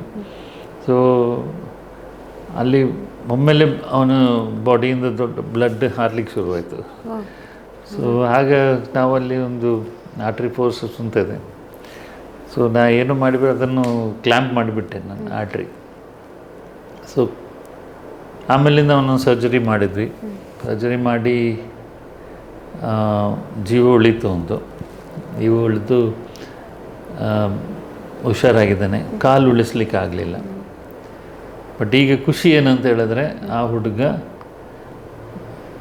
ಆರ್ಟಿಫಿಷಿಯಲ್ ಪ್ರಾಸೆಸಸ್ ಕಾಲು ಹಾಕಿ ಎಂಜಿನಿಯರಿಂಗ್ ಮಾಡಿ ಸ್ವಿಮ್ಮಿಂಗ್ ಮಾಡಿಕೊಂಡು ಎಲ್ಲ ಇದ್ದಾನೆ. ಸೊ ಒಂದು ಸ್ಯಾಟಿಸ್ಫ್ಯಾಕ್ಷನ್ ಸಿಗ್ತದೆ. ಆಮೇಲಿಂದ ಗೊತ್ತಾಯಿತು ಅವನು ನನ್ನದೇ ಪರಿಚಯದ ಮಗ ಅಂತೇಳಿ. ಮೊದಲು ಗೊತ್ತಿರಲಿಲ್ಲ. ಸೊ ಅದೊಂದು. ಮತ್ತು ಒಂದು ಇನ್ನೊಂದು ವೆರಿ ಟಚಿಂಗ್ ಮೂಮೆಂಟ್ ಅಂತ ಹೇಳಿದ್ರೆ ಈ ಆರ್ಗನ್ ಡೊನೇಷನ್ ಬಗ್ಗೆ. ಒಂದು 6 ವರ್ಷದ ಮಗು, ಅದು ಬ್ರೈನ್ ಡೆಡ್ ಅಂತ ಆಯಿತು. ಪೇರೆಂಟ್ಸು ಹಳ್ಳಿಯವರು, ಅವ್ರು ಬಂದು ಹೇಳಿದರು ನನ್ನ ಮಗುದು ಆರ್ಗನ್ ಡೊನೇಷನ್ ಮಾಡಬೇಕು ಅಂತ. ಸೊ ಪಿಡಿಯಾಟ್ರಿಕ್ ಆರ್ಗನ್ ತೆಗೆದದ್ದು ಜಾಸ್ತಿ ಇಲ್ಲ, ಮಕ್ಕಳದ್ದು ಆರ್ಗನ್ ತೆಗೆದ ಸಂಗತಿ ತುಂಬ ಇಲ್ಲ ನಮ್ಮ ಎಲ್ಲೂ. ನಾನು ಅವ್ರನ್ನು ಫಸ್ಟ್ ಆಫ್ ಆಲ್ ನನಗೂ ಕೂಡ ಸ್ವಲ್ಪ ಬೇಜಾರಾಗ್ತದೆ, ಮಗುಗೆ ಸರ್ಜರಿ ಮಾಡಿ ತೆಗಿಬೇಕಲ್ಲ, ಆರ್ಗನ್ ಬೇಡ ಅಂಥೇಳಿ ಒಂಥರ ನಮಗೆ ಮಿಕ್ಸ್ಡ್ ಫೀಲಿಂಗ್ಸ್. ಅವರಿಗೆ ಹೇಳಿದೆ ಬೇಡ ಮಾಡಲೇಬೇಕಾ ನಿಮಗೆ ಅಂತ. ದೆನ್ ಅವ್ರು ಹೇಳಿದರು ಇಲ್ಲ ಸರ್, ನಮ್ಮ ಹೇಗೂ ಮಗು ಉಳಿಯೋದಿಲ್ಲ, ಸೊ ನೀವು ಆರ್ಗನ್ ಡೊನೇಷನ್ ಮಾಡಿ, ಯಾರಿಗಾದ್ರೂ ಬೇರೆ ಮಗು ಯಾವುದಾದ್ರೂ ಜೀವ ಉಳ್ಕೊಂಡ್ರೆ ನಮ್ಗೆ ಒಳ್ಳೇದಂತ. ಅದು ಕೇಳಿ ನಾವು ಮತ್ತೆ ಓಕೆ ಮಾಡುವ ಅಂಥೇಳಿ ನಾವು ಸರ್ಜರಿ ಮಾಡಿದ್ದೀವಿ. ಮಗುದು 2 ಕಿಡ್ನಿಯನ್ನು, ಯಾಕಂದರೆ ಅವ್ರಿಗೆ ಡೊನೇಷನ್ ಮಾಡಿದ್ವಿ ನಾವು ಒಂದು ಅಡಲ್ಟ್ಗೆ. ಆ 2 ಕಿಡ್ನಿ ಖಾಲಿ ನಮ್ಮ ಒಂದು ಕೈಯಲ್ಲಿ ಹಿಡಿತದೆ, ಅಷ್ಟೇ ಸಣ್ಣದು 2 ಕಿಡ್ನಿ. ಸೊ ನನಗೆ ರಾತ್ರಿ ಇಡೀ ಆಯಿತು ಮಾಡೋಕ್ಕೆ ಆಪ್ರೇಷನ್. ಒಂದು ಹಾರ್ಟ್ ಬ್ಯಾಂಗ್ಳೂರಿಗೆ ಕಳಿಸಿದ್ವಿ, ಅಲ್ಲಿ ಒಂದು ಮಗುಗೆ ಹಾರ್ಟ್ ಹಾಕಿದ್ದಾರೆ, ಮತ್ತೊಂದು ಲಿವರ್ ಇನ್ನೊಂದು ಮಗುಗೆ ಬೆಂಗಳೂರಲ್ಲಿ ಮಾಡಿದ್ದಾರೆ. ಸೊ ಹಾಗಾಗಿ 3 ಜನರಿಗೆ ಆ ಒಂದು ಮಗು ಒಂದು ಲೈಫ್ ಕೊಟ್ಟಿತ್ತು. ಸೊ ಅದನ್ನು ಮರೀಲಿಕ್ಕೆ ನಮಗೆ ಸಾಧ್ಯನೇ ಇಲ್ಲ. ಲೈಕ್ ಆ ಸರ್ಜರಿ ಮಾಡುವಾಗ ನಾವು ಯಾರು ಮಾತಾಡ್ತಾನೂ ಇರಲಿಲ್ಲ, ಅಷ್ಟು ಸೆಂಟಿಮೆಂಟ್ ಆಗಿದ್ವಿ ನಾವು ಮಗುದು ಎಣಿಸ್ಕೊಂಡು. ಸೊ ಏನಂತ ಹೇಳಿದ್ರೆ, ಈ ಆರ್ಗನ್ ಡೊನೇಷನಲ್ಲಿ ನಾವು ಯಾರು ಯಾವ ಜಾತಿ ಏನೂ ಗೊತ್ತಿಲ್ಲ, ಒಂದು ಜಾತಿಯವರು ಇನ್ನೊಂದು ಜಾತಿಯವ್ರಿಗೆ ಕೊಟ್ಟಿರ್ತಾರೆ. ನಾವು ಜಾತಿ ಮತ ಭೇದ ಯಾರು, ನಾವು ಇಲ್ಲೆಲ್ಲ ಎಲ್ಲರೂ ಜಗಳ ಮಾಡ್ಕೊಂಡಿರ್ತಾರೆ, ನಾನು ಜಾತಿ ಅದು ಜಾತಿ ಅಂತ. ಯಾಕಂದರೆ ಫಸ್ಟದ್ದು ಜೀವನ್ ಮತ್ತು ಲೀನಾ ಇಬ್ಬರು ಕ್ಯಾಥಲಿಕ್ಸ್. ಅವ್ರ ಆರ್ಗನ್ ಬೇರೆ ಜಾತಿಯವ್ರಿಗೆ ಹೋಗಿದೆ, ಸರ್ಜರಿ ಮಾಡಿದ್ದು ಬೇರೆ ಜಾತಿಯವರು. ಹಾಗೆ ನಾವು ಏನೇ ಹೇಳಿದ್ರು ಕೂಡ but finally it's with the humanitarian aspect ಇರಬೇಕು, ಹ್ಯೂಮನ್ ಅಂತ ಹೇಳಿ ಇರಬೇಕು. ವಾಟ್ ಎವರ್ ಈ ಜಾತಿ ಗೀತಿ ಎಲ್ಲ ಅದು ಯು ಟು ಕೀಪ್ ಇಟ್ ಎಸೈಡ್ ಅಂತ. ಸೊ ಇದೆರಡು something which is like unforgettable incidences. ಹಾಗೆ ತುಂಬ ಇದೆ ನಮಗೆ. ಒಂದು ದಿವಸ ಒಂದು ರಷ್ಯನ್ ಸೈಲರ್ ಬಂದಿದ್ದು, ಅವನು ಎಲ್ಲೋ ಆಫ್ ದ ಶೋರ್ ಎಲ್ಲೋ ಸಿಯಲ್ಲಿ ಆಕ್ಸಿಡೆಂಟ್ ಆಗಿತ್ತು. ಅವ್ರು ರಾತ್ರಿ ನಡುರಾತ್ರಿಗೆ ತಂದು ಅವನನ್ನು ಇಲ್ಲಿ ತಗೊಂಡು ಬಂದು ಅವನ ಕೈ ಕಟ್ಟಾಗಿದೆ. ಅದನ್ನು ನಿಲ್ಲಿಸಿದ್ರು, ಒಂದು ಚೀಲದಲ್ಲಿ ಅವನನ್ನು ಕೈಯನ್ನು ಕೊಟ್ಟರು. ಸೊ ನಾವು ಆಮೇಲೆ ಅದು ನಮ್ಮ ಪ್ಲಾಸ್ಟಿಕ್ ಸರ್ಜರಿ ಡಿಪಾರ್ಟ್ಮೆಂಟ್ ಅವರು ಅದನ್ನು ಸರಿ ಮಾಡಿ, ಅದು probably as per the records that is the first full hand transplant ಆಗಿರೋದು. ಆಮೇಲಿಂದ ಅವನು ಡಿಸ್ಚಾರ್ಜ್ ಆಗಿ ಹೋದ ರಷ್ಯಾಗೆ ಟ್ರಕ್ ಬಿಡ್ತಾ ಇದ್ದ. ಪ್ರತಿ ಕ್ರಿಸ್ಮಸ್ ಟೈಮಲ್ಲಿ ಅವನು ಫೋಟೋ ಕಳಿಸ್ತಾನೆ, ವಿಶಸ್ ಕಳಿಸ್ತಾ ಇದ್ದ. But I think last year ಈ expired due to some other reason. ಹಾಗೆ ಇನ್ನೊಂದು ಮಗು ಕೂಡ ಹಾಗೆ, ಒಂದು ತಾಯಿ ಮತ್ತು ಮಗು ಸೂಸೈಡ್ ಮಾಡಲಿಕ್ಕೆ ಟ್ರೈನ್ ಅಂಡರ್ ಆಡಿ ಹಾರಿದರು. ತಾಯಿ ತೀರಿ ಹೋದರು, ಮಗು ಎರಡು ಕಾಲು ಕಟ್ಟಾಯಿತು ಅದು. ಸೊ ಆ ಮಗುನ ನಾವು ತಂದು, ಮಗು ಕೂಡ ಇಲ್ಲಿ ತುಂಬ ಸಮಯ ಇದ್ದರು ಮಗು, ಅದು ಕಾಲು ಜಾಯಿನ್ ಮಾಡಿ ಮತ್ತು ಮಗು ಇಲ್ಲೇ ಇದರಲ್ಲಿ ನಡೀತಾ ಇತ್ತು, ಅದರಲ್ಲಿ ವಾಕರಲ್ಲಿ. ಸೊ ಇದೆಲ್ಲ ನೋಡುವಾಗ ಓಕೆ, ಸ್ವಲ್ಪ ಸ್ಯಾಟಿಸ್ಫ್ಯಾಕ್ಷನ್, ಏನಾದರೂ ನಾವು ಒಂದು ಮಾಡಿ ಯಾರಿಗೂ ಒಂದು ಹೆಲ್ಪ್ ಮಾಡಿದ್ದೀವಿ ಅಂತ ಒಂದು ಖುಷಿ ಆಗ್ತದೆ. ಖಂಡಿತವಾಗ್ಲೂ ಸರ್. ಇವತ್ತಷ್ಟೇ ನಾವು ಒಂದು ದುಃಖಕರ ಒಂದು ಸಂಗತಿ ಆಯಿತು. ನಮ್ಮ AJ ಹಾಸ್ಪಿಟಲ್ನ ಒಂದು ಸಿಬ್ಬಂದಿ ಪಾಟ್ ಹೋಲಲ್ಲಿ ಸಿಕ್ಕಿ ದಾರುಣ ಅಂತ್ಯ ಕಂಡಿದ್ದಾರೆ. ಇಂತಹ ಸಣ್ಣ ಸಣ್ಣ ವಿಷಯಗಳು ನಮಗೆ ತುಂಬ ದುರ್ಘಟನಾಕಾರಿಯಾಗಿ ನಮಗೆ ನಡೀತಾ ಇದೆ. ಇದಕ್ಕೆ ಅವೇರ್ನೆಸ್ ಕ್ರಿಯೇಟ್ ಮಾಡಬೇಕಿದ್ರೆ ಏನು ಮಾಡಬೇಕು ಸರ್? ನಮ್ಮ ನ್ಯಾಷನಲ್ ಹೈವೇ 66 ಸುರತ್ಕಲ್ನಿಂದ ಬಂದು BC ರೋಡ್ ತನಕದ ರೋಡ್, ಅದು ಮಾಡಿದ್ದೇ ಅನ್ಸೈಂಟಿಫಿಕ್ ಆಗಿ ಮಾಡಿದ್ದಾರೆ. ಅದೇ ಪ್ರಕಾರ ನಮ್ಮ ಮಂಗಳೂರದ 2 ಜಂಕ್ಷನ್ ಇದೆ, KPT ಮತ್ತು ನಂತೂರು ಜಂಕ್ಷನ್. ಇಷ್ಟು ಸಮಯ ಆದರೂ ಕೂಡ ಅದಕ್ಕೊಂದು ಪರಿಹಾರ ಸಿಗಲಿಲ್ಲ. ಈ ಹೊಂಡಗಳು ಬೀಳ್ತದೆ, ಪ್ರತಿ ವರ್ಷ ಬೀಳ್ತದೆ. ಕೂಳೂರು ಬ್ರಿಡ್ಜ್ ಹತ್ರ ಆಗ್ತದೆ, ಕೂಳೂರಿಂದ ಮಂಗಳೂರಿಗೆ ಬರುವ ದಾರಿಯಲ್ಲಿ ಕೂಡ ಆಗ್ತದೆ. ಇಷ್ಟು ವರ್ಷ ನಮ್ಮ ಬ್ರಹ್ಮರಕೋಟ್ಲಲ್ಲಿ ಅಥವಾ ಸುರತ್ಕಲ್ ಟೋಲ್ ಬೂತಲ್ಲಿ ಟೋಲ್ ಕಲೆಕ್ಟ್ ಮಾಡ್ತಾ ಇದ್ದಾರೆ. ಆ್ಯಂಡ್ ಅವರು ಅವ್ರು ಮೇಂಟೈನ್ ಮಾಡಬೇಕಿತ್ತು, ರೋಡ್ ಕಾಂಟ್ರಾಕ್ಟರ್. ಅದು ರೋಡ್ ಕಾಂಟ್ರಾಕ್ಟರ್ ರೋಡ್ ಮೇಂಟೈನ್ ಮಾಡ್ತಾನೆ ಇಲ್ಲ. ಅದೇ ಪ್ರಕಾರ ಅದರ ಮೀಡಿಯನ್ಸ್ಗಳಾಗಲಿ ಎಲ್ಲಿ ಕೂಡ ಅವರು ಮೇಂಟೈನ್ ಮಾಡ್ತಾನೆ ಇಲ್ಲ. ಸ್ಟ್ರೀಟ್ ಲೈಟ್ ಇಲ್ಲ. ಸೊ ಇದಕ್ಕೆ ಸಂಬಂಧಪಟ್ಟ ಅಧಿಕಾರಿಗಳು ಅವರೇ ರೆಸ್ಪಾನ್ಸಿಬಲ್ ಇದಕ್ಕೆಲ್ಲ. ಅವರು ಮೊದಲೇ ನೋಡಬೇಕಿತ್ತು, ಇಂಥದ್ದೆಲ್ಲ ಮಳೆಗಾಲದಲ್ಲಿ ಈ ಥರ ಪ್ರಾಬ್ಲಮ್ ಆಗ್ತದೆ. ಬಿಫೋರ್ ದ ರೈನಿ ಸೀಸನ್ ಅದರ ನೀರು ಹೋಗೋದನ್ನು ಅದನ್ನು ಅವರು ನೋಡಬೇಕು, ನೀರು ನಿಲ್ಲದಾಗೆ ನೋಡಬೇಕು. ಇದು ಯಾವುದೂ ನೋಡಲಿಲ್ಲ ಅವರು. ಇದರ ಬಗ್ಗೆ ನಾನು ಅಂತ ಹೇಳ್ಬಾರ್ದು, ನಾವು ಎಲ್ಲರ ಜೊತೆ ಸೇರಿಕೊಂಡು ನಾವು ತುಂಬ ಸಲ ಜನಪ್ರತಿನಿಧಿಗಳವ್ರ ಜೊತೆ ಮಾತಾಡಿದ್ದೀವಿ. ಯಾರು ಏನು ಅಷ್ಟು ಸ್ಪಂದಿಸೋದಿಲ್ಲ. ಕರ್ನಾಟಕದಲ್ಲಿ ಇರೋದು 2 ಇಂಟರ್ನ್ಯಾಷನಲ್ ಏರ್ಪೋರ್ಟ್, ಬೆಂಗಳೂರು ಮತ್ತು ಮಂಗಳೂರು. ನಮ್ಮ ಮಂಗಳೂರಿನ ಏರ್ಪೋರ್ಟ್ನಿಂದ ಮಂಗಳೂರಿಗೆ ಬರುವ ದಾರಿಯನ್ನು ನೋಡಬೇಕದು, ಇಷ್ಟು ಹಾಳಾಗಿದೆ. ಇಷ್ಟು ವರ್ಷ ತಾಗಿತ್ತು ಅದಕ್ಕೆ ಡಬಲ್ ರೋಡ್ ಮಾಡಲಿಕ್ಕೆ. ಡಬಲ್ ರೋಡ್ ಆಯಿತು, ಈಗ ಬ್ರಿಡ್ಜ್ ಒಂದೇ ಮಾಡಿದ್ದಾರೆ. ಅಲ್ಲಿಂದೊಂದು ಅರ್ಧ kilometre stretch road is extremely bad. ಅದ್ರ ಬಗ್ಗೆ ಹೇಳಿದಾಗಲೂ ಕೂಡ ಯಾರೂ ರೆಸ್ಪಾಂಡ್ ಮಾಡೋದಿಲ್ಲ. ಎಲ್ಲ VIP ಮಂತ್ರಿಗಳು, ನಮ್ಮ ಜನಪ್ರತಿನಿಧಿಗಳು ವಾರ ಬೆಂಗಳೂರಿಗೆ ಹೋಗ್ತಾರೆ ಏರ್ಪೋರ್ಟ್ನಿಂದ. ಯಾಕೆ ಯಾರಿಗೂ ಏನು ಕಾಣೋದಿಲ್ಲ ಇದ್ರ ಬಗ್ಗೆ? ಯಾಕೆ ಯಾರಿಗೂ ಹೊಂಡ ಬಿದ್ದದ್ದು ಕಾಣೋದಿಲ್ಲ? ರೋಡ್ ಮಾರ್ಕಿಂಗ್ ಇಲ್ಲ. ನಮಗೆ ಮಳೆಗಾಲದಲ್ಲಿ ನಮ್ಮ ದಕ್ಷಿಣ ಕನ್ನಡದಲ್ಲಿ ಇಷ್ಟು ಮಳೆ ಬೀಳುವಾಗ ರೋಡ್ ಮಾರ್ಕಿಂಗ್ ಇಲ್ಲದಿದ್ದರೆ ರಾತ್ರಿ ಡ್ರೈವ್ ಮಾಡಲಿಕ್ಕೆ ಕಷ್ಟ ಇದೆ. ಮೀಡಿಯನ್ಗೆ ಎಲ್ಲಿಯೂ ಪೇಂಟಿಂಗ್ ಇಲ್ಲ. ಸೊ ಇದರ ಬಗ್ಗೆ ಎಲ್ಲ ನಾವು ಇವ್ರಿಗೆ ಹೈವೇ ಅಥಾರಿಟೀಸ್ಗಳಿಗೆ ಹೇಳಿದ್ದೀವಿ, ನಮ್ಮ ಜನಪ್ರತಿನಿಧಿಗಳಿಗೆ ಹೇಳಿದ್ದೀವಿ. ಕನ್ಸರ್ನ್ಡ್ ಅಥಾರಿಟೀಸ್ಗೆ ಹೇಳಿದ್ದೀವಿ, ಯಾರೂ ರೆಸ್ಪಾಂಡ್ ಮಾಡೋದಿಲ್ಲ. ಸೊ ಇನ್ನೂ ಏನು ಮಾಡಬೇಕು? ಈಗ ನಮಗೆ ನಮ್ಮ ಸ್ಟಾಫ್ ಇವತ್ತು ಎಕ್ಸ್ಪೈರ್ ಆದರು ಅಂತ ತುಂಬ ಬೇಜಾರಿದೆ. ಅದೇ ಥರ ಒಂದು ನಮ್ಮ ಈ ಮಳೆಗಾಲದ ಟೈಮಲ್ಲಿ ಎಷ್ಟು ಜನ ಸಾವನ್ನಪ್ಪಿದ್ದಾರೆ ಇಲ್ಲಿ. ಯಾಕೆ ಹೈವೇ ಅಥಾರಿಟಿಗಳು ಅಥವಾ ನಮ್ಮ ಜನಪ್ರತಿನಿಧಿಗಳು, ಅಡ್ಮಿನಿಸ್ಟ್ರೇಷನ್ ಇದರ ಬಗ್ಗೆ ಕಾಳಜಿ ವಹಿಸೋದಿಲ್ಲ? ಸೊ ಇದು ಅದ್ರ ಬಗ್ಗೆ ಹೇಳಿ ಎಷ್ಟು ಹೇಳಿದರೂ ಕೂಡ ಏನೂ ರೆಸ್ಪಾಂಡ್ ಮಾಡೋದಿಲ್ಲ. ಇನ್ನೊಂದು ಅಂತ ಹೇಳಿದ್ರೆ, ನಮ್ಮ ಮೀಡಿಯಾನಲ್ಲಿ ನೀವು ನೋಡಿರ್ಬೋದು, ಮೀಡಿಯಾನಲ್ಲಿ ಈ ವಾಟ್ ಕಾಲ್ ಕಳೆ ತೆಗೆಯೋದೊಂದು ಮೆಷಿನ್ ಇದೆ. ಅದನ್ನು ಮೆಷಿನ್ ಹಾಕ್ಕೊಂಡು ಅವರು ಕಳೆ ತೆಗಿತಾ ಇರ್ತಾರೆ. ಕಳೆ ತೆಗೆಯುವಾಗ ಅದರದ್ದು ಸಣ್ಣ ಸಣ್ಣ ಪೀಸ್ ಕಲ್ಲುಗಳು ಹಾರ್ತದೆ. ಹಾರಿಬಿಟ್ಟು ಓಕೆ, ಕಾರಲ್ಲಿ ಹೋಗೋರಿಗೆ ನನ್ನದು 2 ವಿಂಡ್ಶೀಲ್ಡ್ ಹೋಗಿದೆ ಒಂದೇ ಸೀಸನಲ್ಲಿ.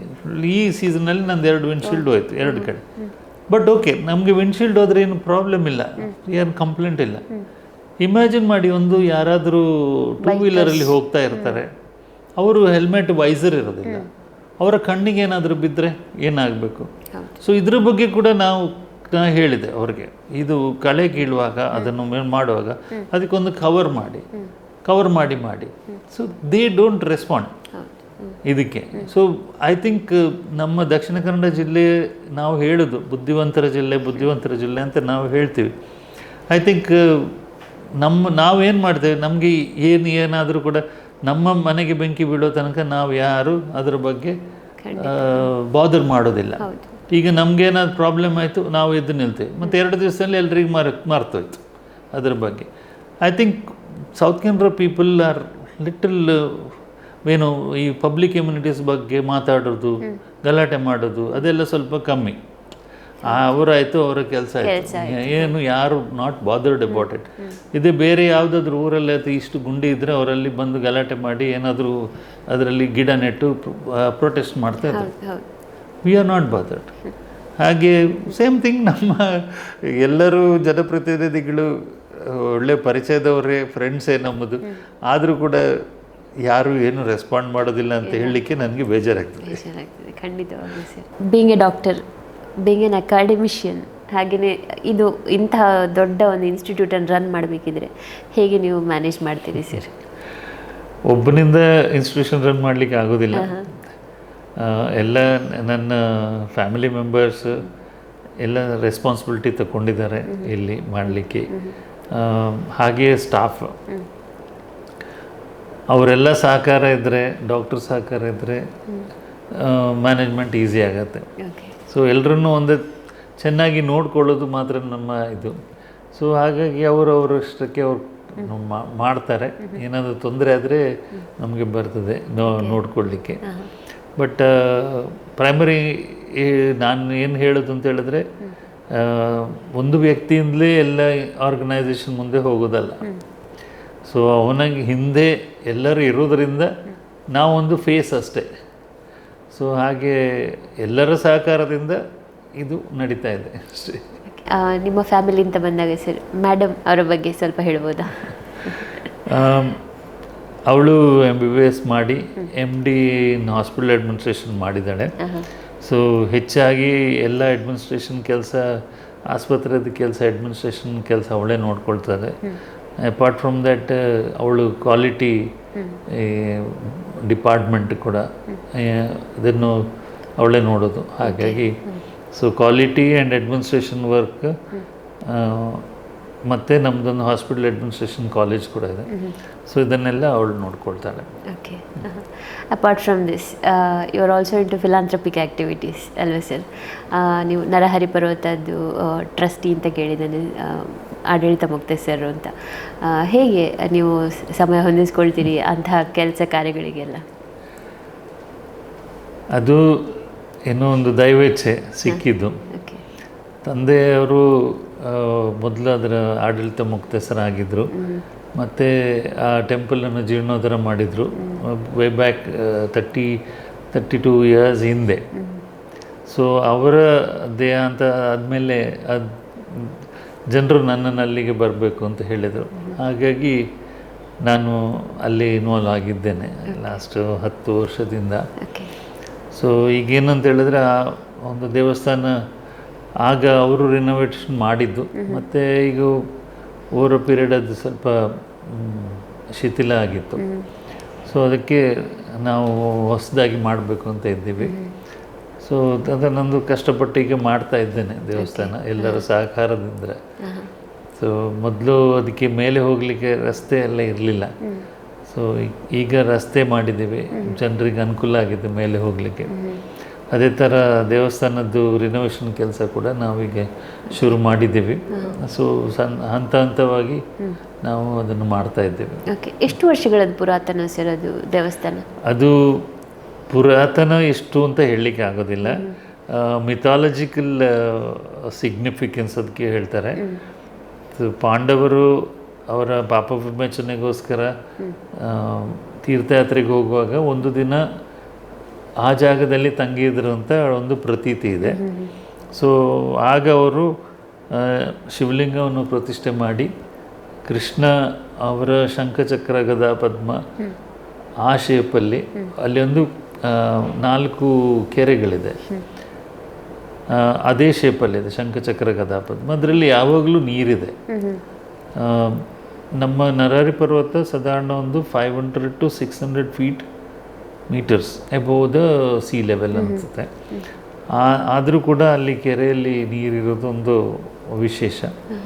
ಹಾಗೆ ಅದೊಂದು ಪ್ರತೀತಿ, ಆ ಥರ ಅವರಿದ್ದರು ಅಂತೇಳಿ. ಹಾಗೆ ಅದರ ಹೆಸರು ನರಹರಿ ಅಂತ. ಸೊ ಮೊದಲು ಅದಕ್ಕೆ ದಾರಿ ಇರಲಿಲ್ಲ, ಈಗ ದಾರಿಯೆಲ್ಲ ಆಗಿ ನಾವು ಅದನ್ನು ಸ್ವಲ್ಪ ಅಗಲ ಮಾಡಿ ಮೇಲೆ ಸ್ವಲ್ಪ ಜಾಗ ಎಲ್ಲ ಮಾಡಿ ಈಗ ಟೆಂಪಲ್ ಮಾಡ್ತಾ ಇದ್ದೇವೆ. ಓಕೆ. ಹೌದು. ಡಾಕ್ಟರ್ ಆಗಿ, ಸರ್ಜನ್ ಆಗಿ, ಮೆಡಿಕಲ್ ಡೈರೆಕ್ಟರ್ ಆಗಿ, ಫ್ಯಾಮಿಲಿ ಮ್ಯಾನ್ ಆಗಿ ಹೇಗೆ ನೀವು ವರ್ಕ್ ಲೈಫ್ ಬ್ಯಾಲೆನ್ಸ್ ಮಾಡ್ತೀರಿ ಸರ್? ಎಸ್, ಇದು ಎಲ್ಲದಕ್ಕೂ ಟೈಮ್ ಇಟ್ಕೊಳ್ಬೇಕು.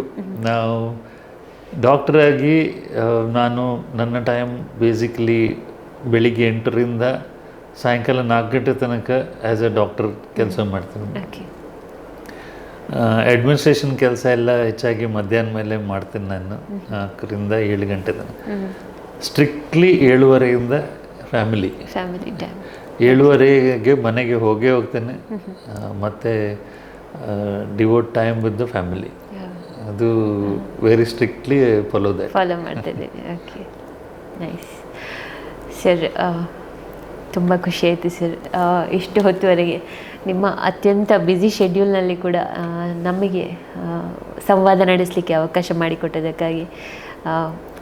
ಬಹುಶಃ ನೀವು ಕೈಯಾಡಿಸಿದ ಕ್ಷೇತ್ರ ಇರಲಿಕ್ಕಿಲ್ಲ, ಶೈಕ್ಷಣಿಕವಾಗಿ, ಧಾರ್ಮಿಕವಾಗಿ, ಸಾಮಾಜಿಕವಾಗಿ ಎಲ್ಲದರಲ್ಲೂ ಕೂಡ ನೀವು ತೊಡಗಿಸಿಕೊಂಡು ಅಂಥದ್ರಲ್ಲಿ ಕೂಡ ಸಮಾಜ ಸೇವೆ, ಇದು ದೇವರ ಸೇವೆ ಅಂತ ಹೇಳ್ತಾರೆ. ಹಾಗಾಗಿ ಈ ಜನಸೇವೆಯನ್ನು ನಡೆಸ್ತಾ ಬರ್ತಾ ಇರುವ ನೀವು, ನಿಮ್ಮ ಕಾರ್ಯ ಹೀಗೆ ಮುಂದುವರಿತಾ ಇರಲಿ ಅಂತ ಹೇಳಿ ನಿಮಗೆ ಯಶಸ್ಸನ್ನು ಹಾರೈಸ್ತೇವೆ sir. Thank you so much. Thank you so much.